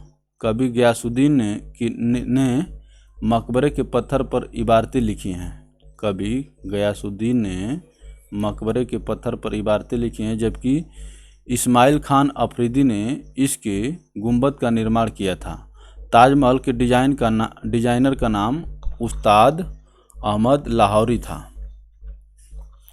ताजमहल के डिजाइनर का नाम उस्ताद अहमद लाहौरी था। तो यहाँ पर बहुत महत्वपूर्ण फैक्ट निकल के आए। कवि गयासुद्दीन मकबरे के पत्थर पर इबारतें लिखी हैं, जबकि इस्माइल खान अफरीदी ने इसके गुंबद का निर्माण किया। इस्माइल खान अफरीदी। चलिए आगे चलते हैं दोस्तों। क्वेश्चन नंबर 22 का आंसर करिए। दिल्ली का प्रसिद्ध लौह स्तंभ जो सदियों से बना बिना जंग लगे खड़ा है, वह निम्नलिखित में से किस ऐतिहासिक परिसर में स्थित है? ये बहुत ही महत्वपूर्ण क्वेश्चन है और याद भी रहता है। दिल्ली का प्रसिद्ध लौह स्तंभ जो सदियों से बिना जंग लगे खड़ा है, वह निम्नलिखित में से किस ऐतिहासिक परिसर में स्थित है? ये आपको बताना है। तो ये है कुतुब मीनार के परिसर में स्थित है। ऑप्शन सी करेक्ट होगा। यहाँ पर लौह स्तंभ जो है कुतुब मीनार के परिसर में स्थित है। चलिए आगे चलते हैं दोस्तों। दिल्ली का प्रसिद्ध लौह स्तंभ कुतुब मीनार परिसर। कुब्बत उल इस्लाम मस्जिद। कुतुब मीनार को कुब्बत उल इस्लाम मस्जिद के नाम से भी जाना जाता है, में अवस्थित है। यह लौह स्तंभ भारतीय विज्ञान और वास्तुकला का उत्कृष्ट नमूना है, क्योंकि इसमें जंग नहीं लगी है। इसका निर्माण गुप्त काल में किया गया था।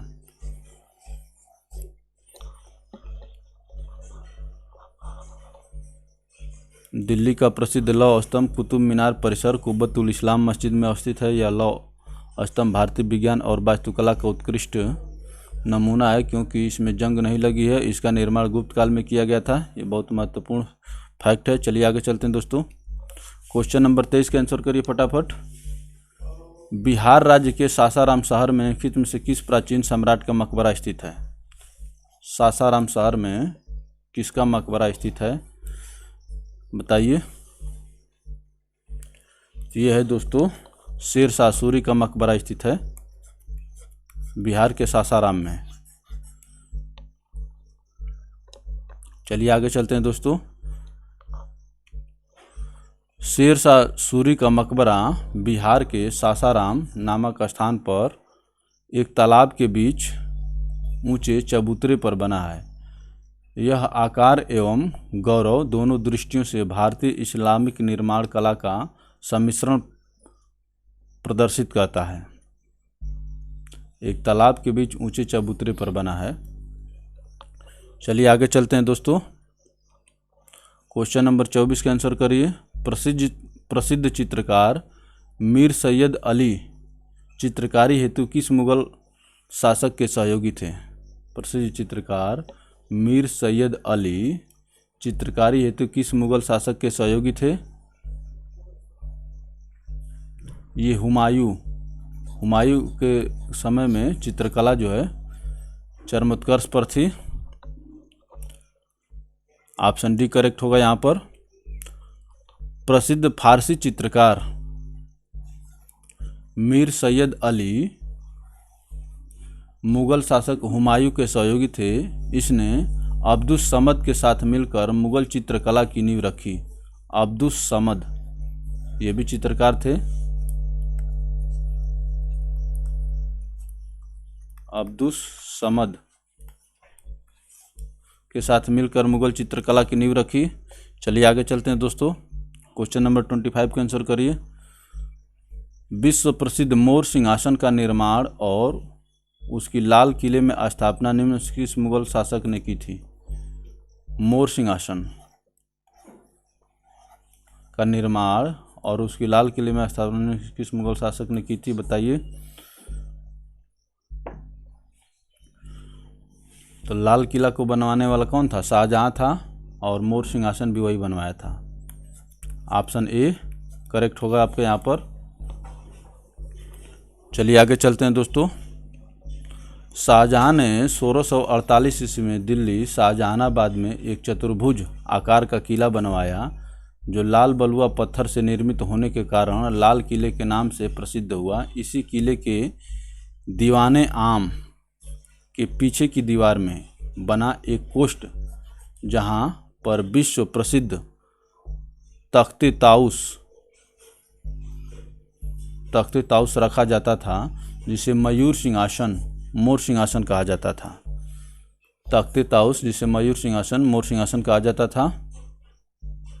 दीवाने आम के पीछे की दीवार में बना एक कोष्ठ, जहाँ विश्व सिंहासन, इसी किले की दीवाने आम के पीछे की दीवार में बना एक कोष्ठ, जहाँ पर विश्व प्रसिद्ध तख्ते ताउस रखा जाता था। चलिए आगे चलेंगे दोस्तों। क्वेश्चन नंबर 26 का आंसर करिए। दिल्ली में कुतुब मीनार दुनिया की सबसे ऊंची ईंट की बनी मीनार है। इनमें से कौन से राजा ने इसके निर्माण में योगदान नहीं दिया?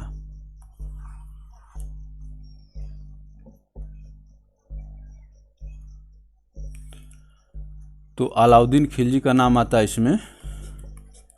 अलाउद्दीन खिलजी निर्माण नहीं किया। और ये जो इनका देखिए, कहते हैं कि कुतुबुद्दीन ऐबक ने शुरू किया और इल्तुतमिश ने पूरा कराया, और फिरोज शाह तुगलक उसका मरम्मत कराया।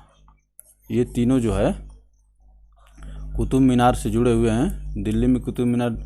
चलिए आगे चलते हैं दोस्तों। दिल्ली में स्थित कुतुब मीनार का निर्माण कुतुबुद्दीन ऐबक ने आरंभ करवाया और सुल्तान इल्तुतमिश के कार्यकाल में इसका निर्माण कार्य पूरा हुआ।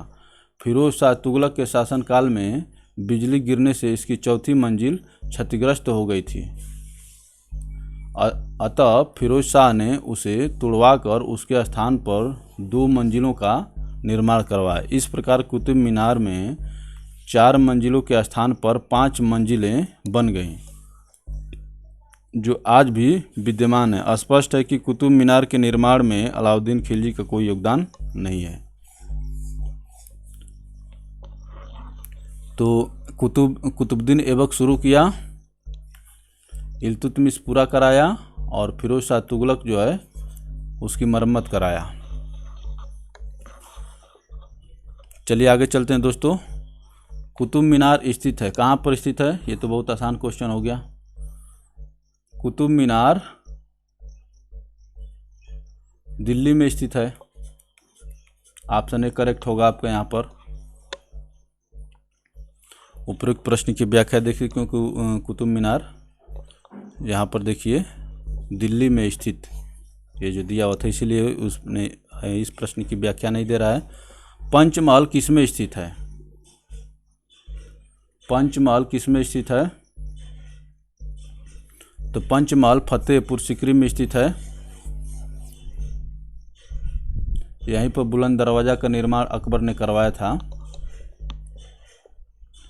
चलिए आगे चलते हैं दोस्तों। पंचमहल का निर्माण मुगल बादशाह अकबर द्वारा करवाया गया था। यह इमारत फतेहपुर सीकरी किले की सबसे ऊंची इमारत है। पिरामिड आकार में बने पंचमहल को हवा महल भी कहा जाता है।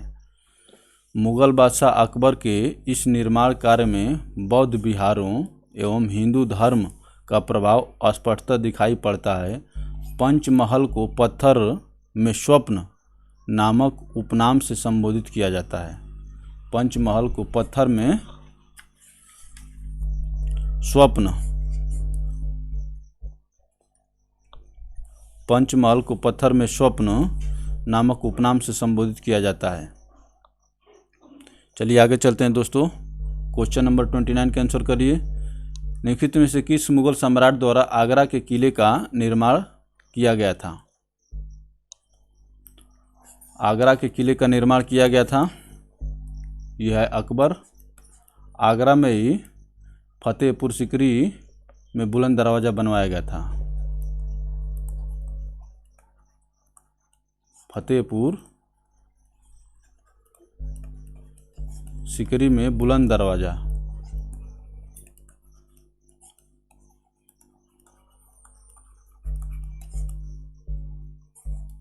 और फतेहपुर सीकरी में क्या है? पंचमहल भी है, जिसको हवा महल कहते हैं।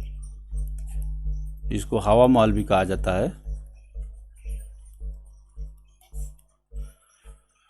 तो आगरा के किले का निर्माण अकबर द्वारा करवाया गया था। चलिए आगे चलते हैं दोस्तों।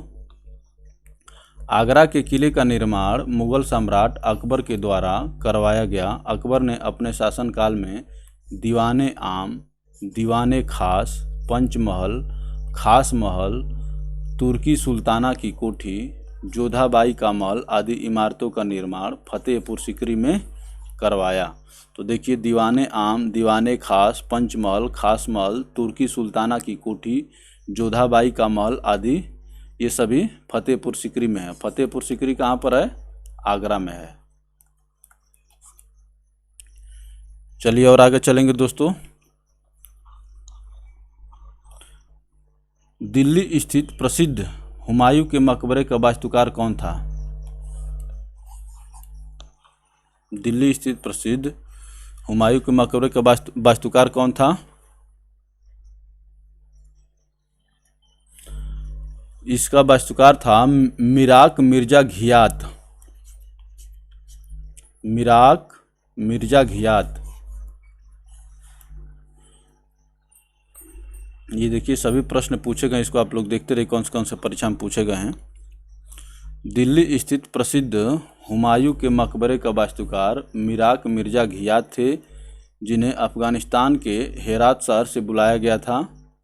यह मकबरा हुमायूं की विधवा बेगम हमीदा बानो ने बनवाया था। यह मकबरा हुमायूं की विधवा बेगम हमीदा बानो ने बनवाया था। यह 4 बाग शैली में बना है। 1993 में इसे यूनेस्को द्वारा विश्व धरोहर स्थल घोषित किया गया। 1993 में इसे यूनेस्को द्वारा विश्व धरोहर स्थल घोषित किया गया। चलिए आगे चलते हैं दोस्तों। तो ये बहुत ही महत्वपूर्ण फैक्ट का निकल के आया कि ये भी पूछा जा रहा। मिराक मिर्जा घियात, हुमायूं के मकबरे का निर्माण उसकी विधवा पत्नी बेगम हमीदा बानो ने करवाया था। चलिए आगे चलते हैं दोस्तों। क्वेश्चन नंबर 31 के आंसर करिए फटाफट। मुगल वंश के पहले सम्राट बाबर ने अपनी देसी भाषा चगताई तुर्की में अपनी आत्मकथा लिखी है। इस पुस्तक का नाम क्या है? तुर्की में बाबर अपनी आत्मकथा तुर्की में लिखे हैं। इस पुस्तक का नाम क्या है, ये आपसे पूछा जा रहा है। तो ये है बाबरनामा। ऑप्शन बी आपका करेक्ट होगा दोस्तों। चलिए आगे चलते हैं। मुगल सम्राट की आधारशिला रखने वाले जहीरुद्दीन मोहम्मद बाबर ने अपनी जीवन संबंधी घटनाओं को एक ग्रंथ में स्वयं ही लिखा था। इसे तुजुके बाबरी या बाबरनामा कहते हैं। वो तुजुके बाबरी लिखा था, लेकिन तुजुके बाबरी का फारसी में अनुवाद कौन किया था? अब्दुल रहीम खान खाना।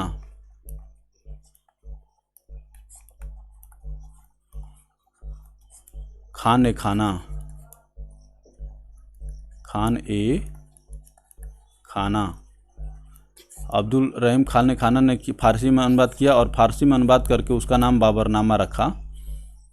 यह किताब तुर्की भाषा में लिखी गई है। चलिए आगे चलते हैं दोस्तों। आईने अकबरी किसने लिखा? आईने अकबरी किसने लिखा, ये आपसे पूछा गया। तो ये अबुल फजल ने लिखा है। ऑप्शन सी करेक्ट होगा यहाँ पर। चलिए और आगे चलते हैं दोस्तों।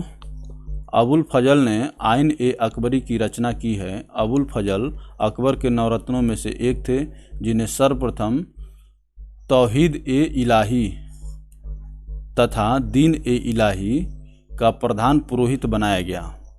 तौहीद ए इलाही तथा दीन ए इलाही का प्रधान पुरोहित बनाया गया। अबुल फजल ने कालिया दमन श्री कृष्ण का फारसी में अनुवाद किया था।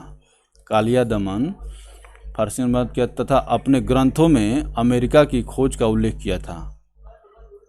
शाहजादा सलीम के इशारे पर ओरछा के बुंदेला सरदार वीर सिंह देव ने अबुल फजल की हत्या कर दी। शाहजादा सलीम के इशारे पर ओरछा के बुंदेला सरदार वीर सिंह देव ने अबुल फजल की हत्या कर दी थी। चलिए आगे चलते हैं दोस्तों।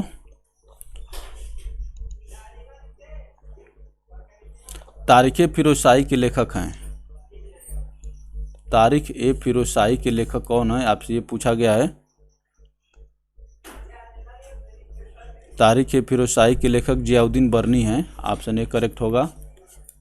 चलिए आगे चलते हैं दोस्तों। जियाउद्दीन बर्नी एक इतिहासकार एवं राजनीतिक विचारक था, जो मोहम्मद बिन तुगलक और फिरोज शाह के शासनकाल में भारत में रहा। तारीख़ फिरोज़शाही उसकी प्रसिद्ध ऐतिहासिक कृति है। ज्ञातव्य है कि शमसे सिराज अफीफ ने भी तारीख़ ए फिरोज़शाही की रचना की है। शमसे सिराज अफीफ ने तारीख़ ए फिरोज़शाही की रचना की है। चलिए आगे चलते हैं दोस्तों।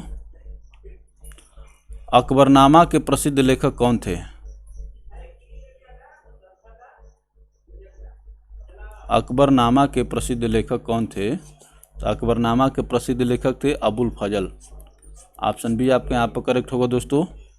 चलिए आगे चलते हैं। अकबरनामा अकबर के नवरत्नों में से एक अबुल फजल द्वारा अकबर के शासनकाल के आधिकारिक वृत्तांत के रूप में लिखा गया था। यह 3 भागों में है। इसका तीसरा भाग आईने अकबरी है। इसका तीसरा भाग आईने अकबरी है।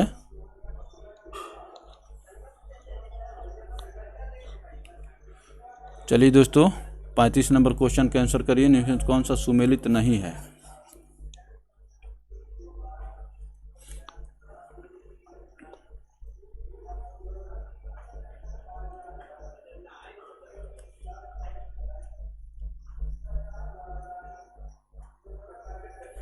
तो देखिए, इसमें बाबरनामा, बाबर ये सुमेलित है। शाहजहां नामा मोहम्मद ताहिर ये भी सुमेलित है। तुजुके जहांगीरी, जहांगीर ये भी सुमेलित है। हुमायूंनामा जो है ये हुमायूं ने रचना नहीं की है। इसकी रचना उसकी बहन गुलबदन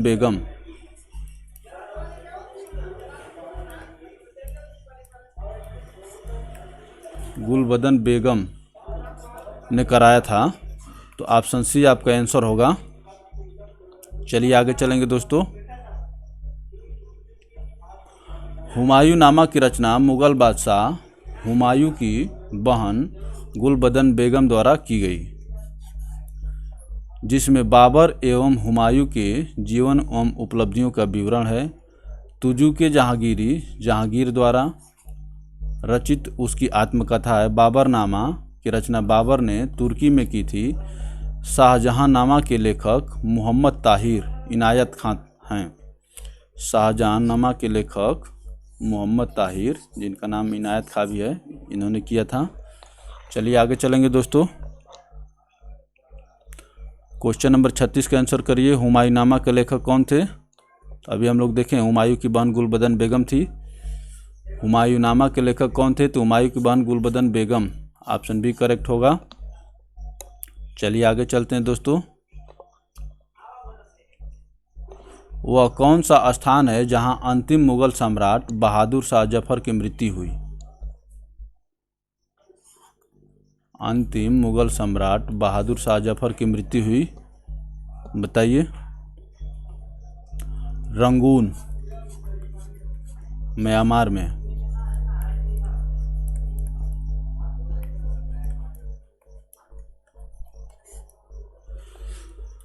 ऑप्शन सी करेक्ट हुआ। चलिए आगे चलते हैं दोस्तों। अंतिम मुगल सम्राट बहादुर शाह जफर की मृत्यु 1862 ईस्वी में को रंगून में हुई थी। 1862 ईस्वी में रंगून में हुई थी। तो ये बहादुर शाह जफर आप थे, इनके समय में मान लीजिए 1857 का जो विद्रोह हुआ था, फिर इनको दिल्ली की गद्दी पर बैठाया गया था। चलिए आगे चलते हैं दोस्तों। किस मुगल बादशाह ने इलाहाबाद को अपनी राजधानी बनाया? इलाहाबाद को अपनी राजधानी बनाया, बताइए।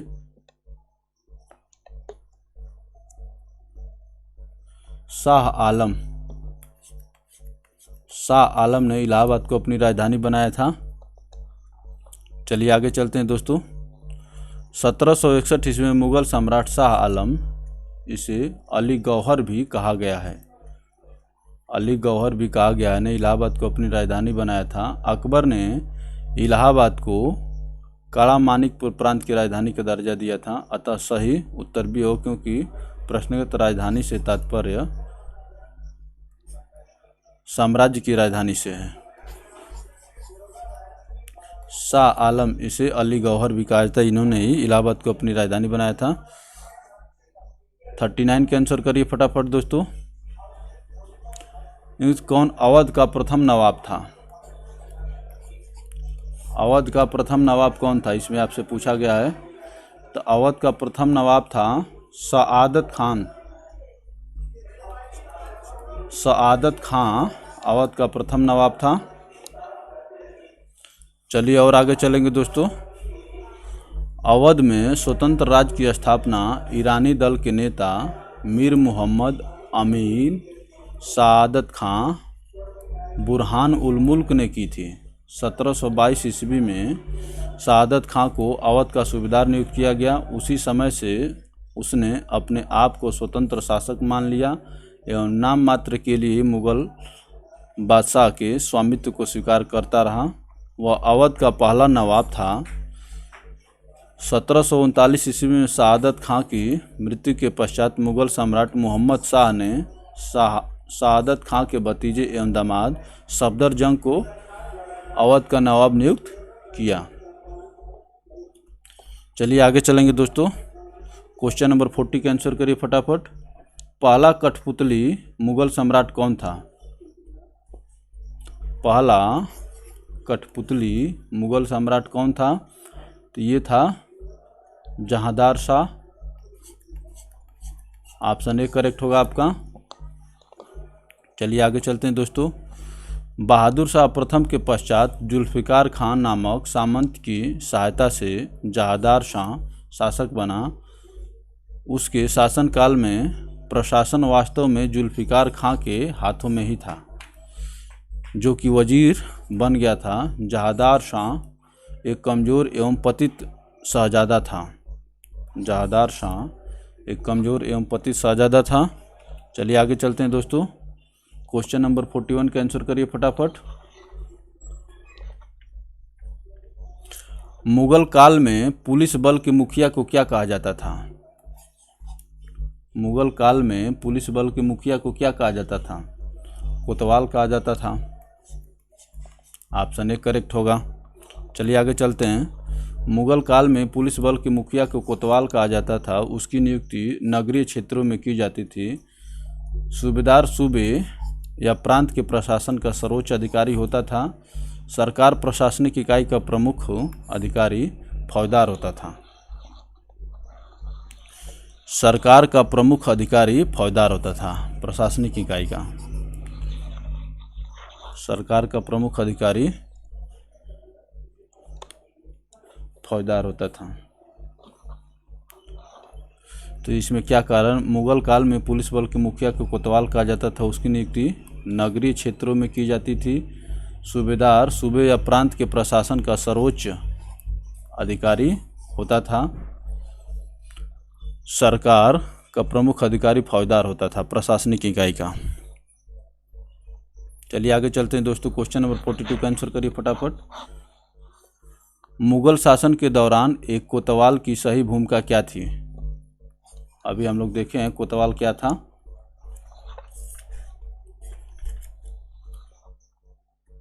मुगल शासन के दौरान एक कोतवाल की सही भूमिका क्या थी? तो कोतवाल क्या करेगा? पुलिस बल का मुखिया होता था। तो ये कानून और व्यवस्था बनाए रखना। ऑप्शन डी करेक्ट होगा आपके यहाँ पर। राजकोष युद्ध ऐसा सब नहीं था। सेनापति तो अलग होता है। कानून और व्यवस्था बनाए रखना। चलिए आगे चलते हैं दोस्तों। मुगल शासन के दौरान कोतवाल नगर का कानून और व्यवस्था बनाए रखने वाला अधिकारी होता था। अब चलिए मध्यकालीन भारत इतिहास से जो विविध के प्रश्न पूछे गए उसको देखा जाए। इसमें 6 प्रश्न हैं। वर्ष में गोविंद सिंह ने बैसाखी दिवस को आनंदपुर साहिब में सिखों की सामान्य बैठक बुलाई थी तथा खालसा की नींव रखी थी।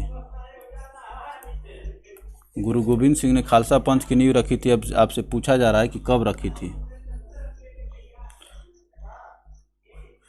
तो ये तारीख है 1699 और 1699 किसी भी ऑप्शन में नहीं दिया हुआ है। तो चलिए इसको मैंने रॉन्ग आंसर के रूप में चलते हैं, लेकिन हम लोग इससे सीख लेते हैं कि क्या पूछा गया है। 1699 ईस्वी में गोविंद सिंह ने बैसाखी दिवस में को आनंदपुर साहिब में सिखों की सामान्य बैठक बुलाई थी तथा खालसा अथवा पवित्र की नींव रखी थी। खालसा की नींव रखी थी 1699 ईस्वी में। चलिए, गुरु गोविंद सिंह जी ने 1699 ईस्वी में बैसाखी के दिन आनंदपुर साहिब में खालसा की नींव रखी थी। इस मत से दीक्षित प्रत्येक व्यक्ति को पंच ककार अर्थात केस, कंघा, कड़ा, कच्छा और कृपाण धारण करने की शपथ लेनी पड़ती थी तथा अंत के नाम में सिंह उपाधि दी जाती थी। अतः दिए गए विकल्पों में से कोई भी उत्तर सही नहीं है, ए को माना गया जो त्रुटिपूर्ण है। तो पंच ककार में क्या आता था? केस अर्थात बाल, कंघा, कड़ा, कच्छा और कृपाण। चलिए आगे चलते हैं दोस्तों। क्वेश्चन नंबर 2 का आंसर करिए फटाफट। इसमें मैचिंग कराना है आपको। तो देखिए, पानीपत का प्रथम युद्ध कब हुआ था? पानीपत का प्रथम युद्ध हुआ था 1526 में। A2 दो जगह दिया हुआ है। और उसके बाद देख लीजिए प्लासी का युद्ध। प्लासी का युद्ध था 1757 में। 3 आपका ऑप्शन ए करेक्ट होगा। चलिए इसको और मिला लीजिए। हल्दी घाटी का युद्ध कब हुआ था? 1576 में। और तालीकोटा का युद्ध हुआ था, अब एक ही बच गया है, 1565।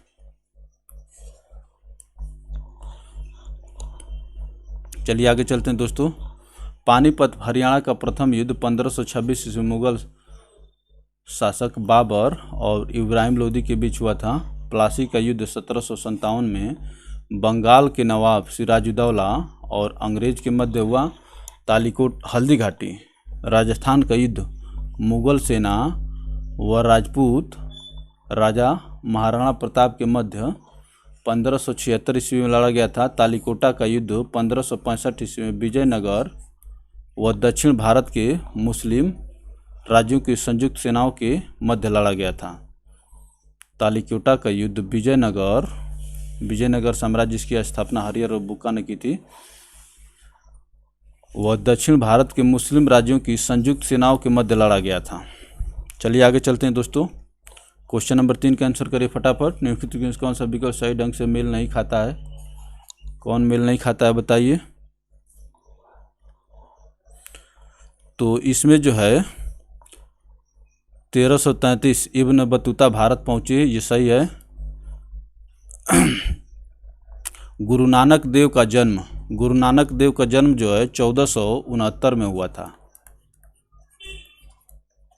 1469 में हुआ था, तो ये मेल नहीं खा रहा है।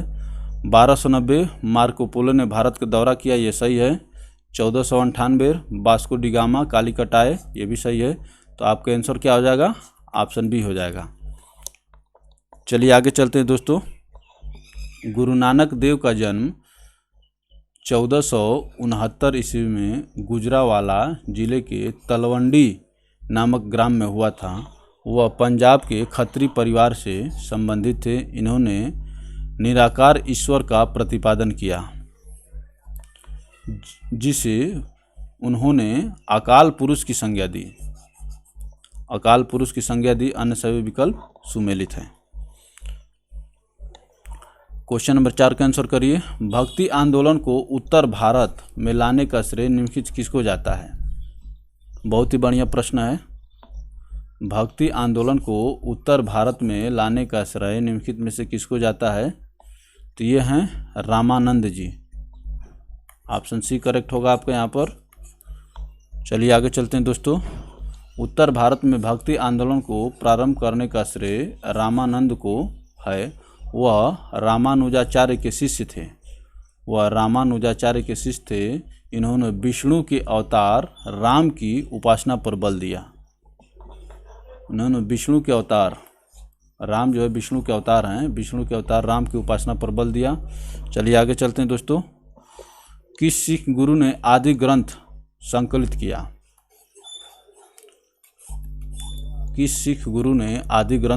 किया? तो ये थे गुरु अर्जुन देव। ऑप्शन सी आपका करेक्ट होगा यहाँ पर। चलिए और आगे चलते हैं। गुरु ग्रंथ साहब अथवा आदि ग्रंथ का संकलन सिखों के 5वें गुरु अर्जुन देव ने किया था। गुरु अर्जुन देव ने अमृतसर में हरमिंदर साहब की नींव रखवाई। कालांतर में रणजीत सिंह द्वारा हरमिंदर साहब में स्वर्ण जड़वाने के बाद अंग्रेजों द्वारा इसे स्वर्ण मंदिर गोल्डन टेम्पल का नाम दिया गया। विद्रोही खुसरो का समर्थन करने के कारण 1606 ईस्वी में मुगल बादशाह जहांगीर ने राजद्रोह के आरोप में गुरु अर्जुन देव को मृत्युदंड दे दिया। तो खुसरो का समर्थन किए थे गुरु अर्जुन देव, तो जहांगीर नाराज होकर गुरु अर्जुन देव को मृत्युदंड दे दिया था 1606 ईस्वी में जहांगीर ने। और ये देखिए रणजीत सिंह जो है स्वर्ण मंदिर हरमिंदर साहब में स्वर्ण जड़वाने के बाद इसे गोल्डन टेम्पल कहा जाने लगा।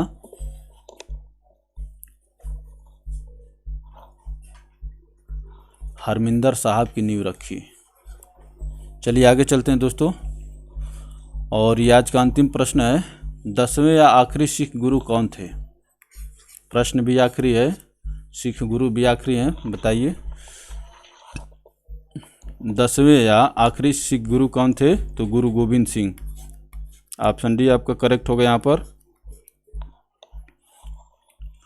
गुरु गोविंद सिंह 10वें एवं आखिरी सिख गुरु थे। गुरु नानक सिखों के प्रथम गुरु थे।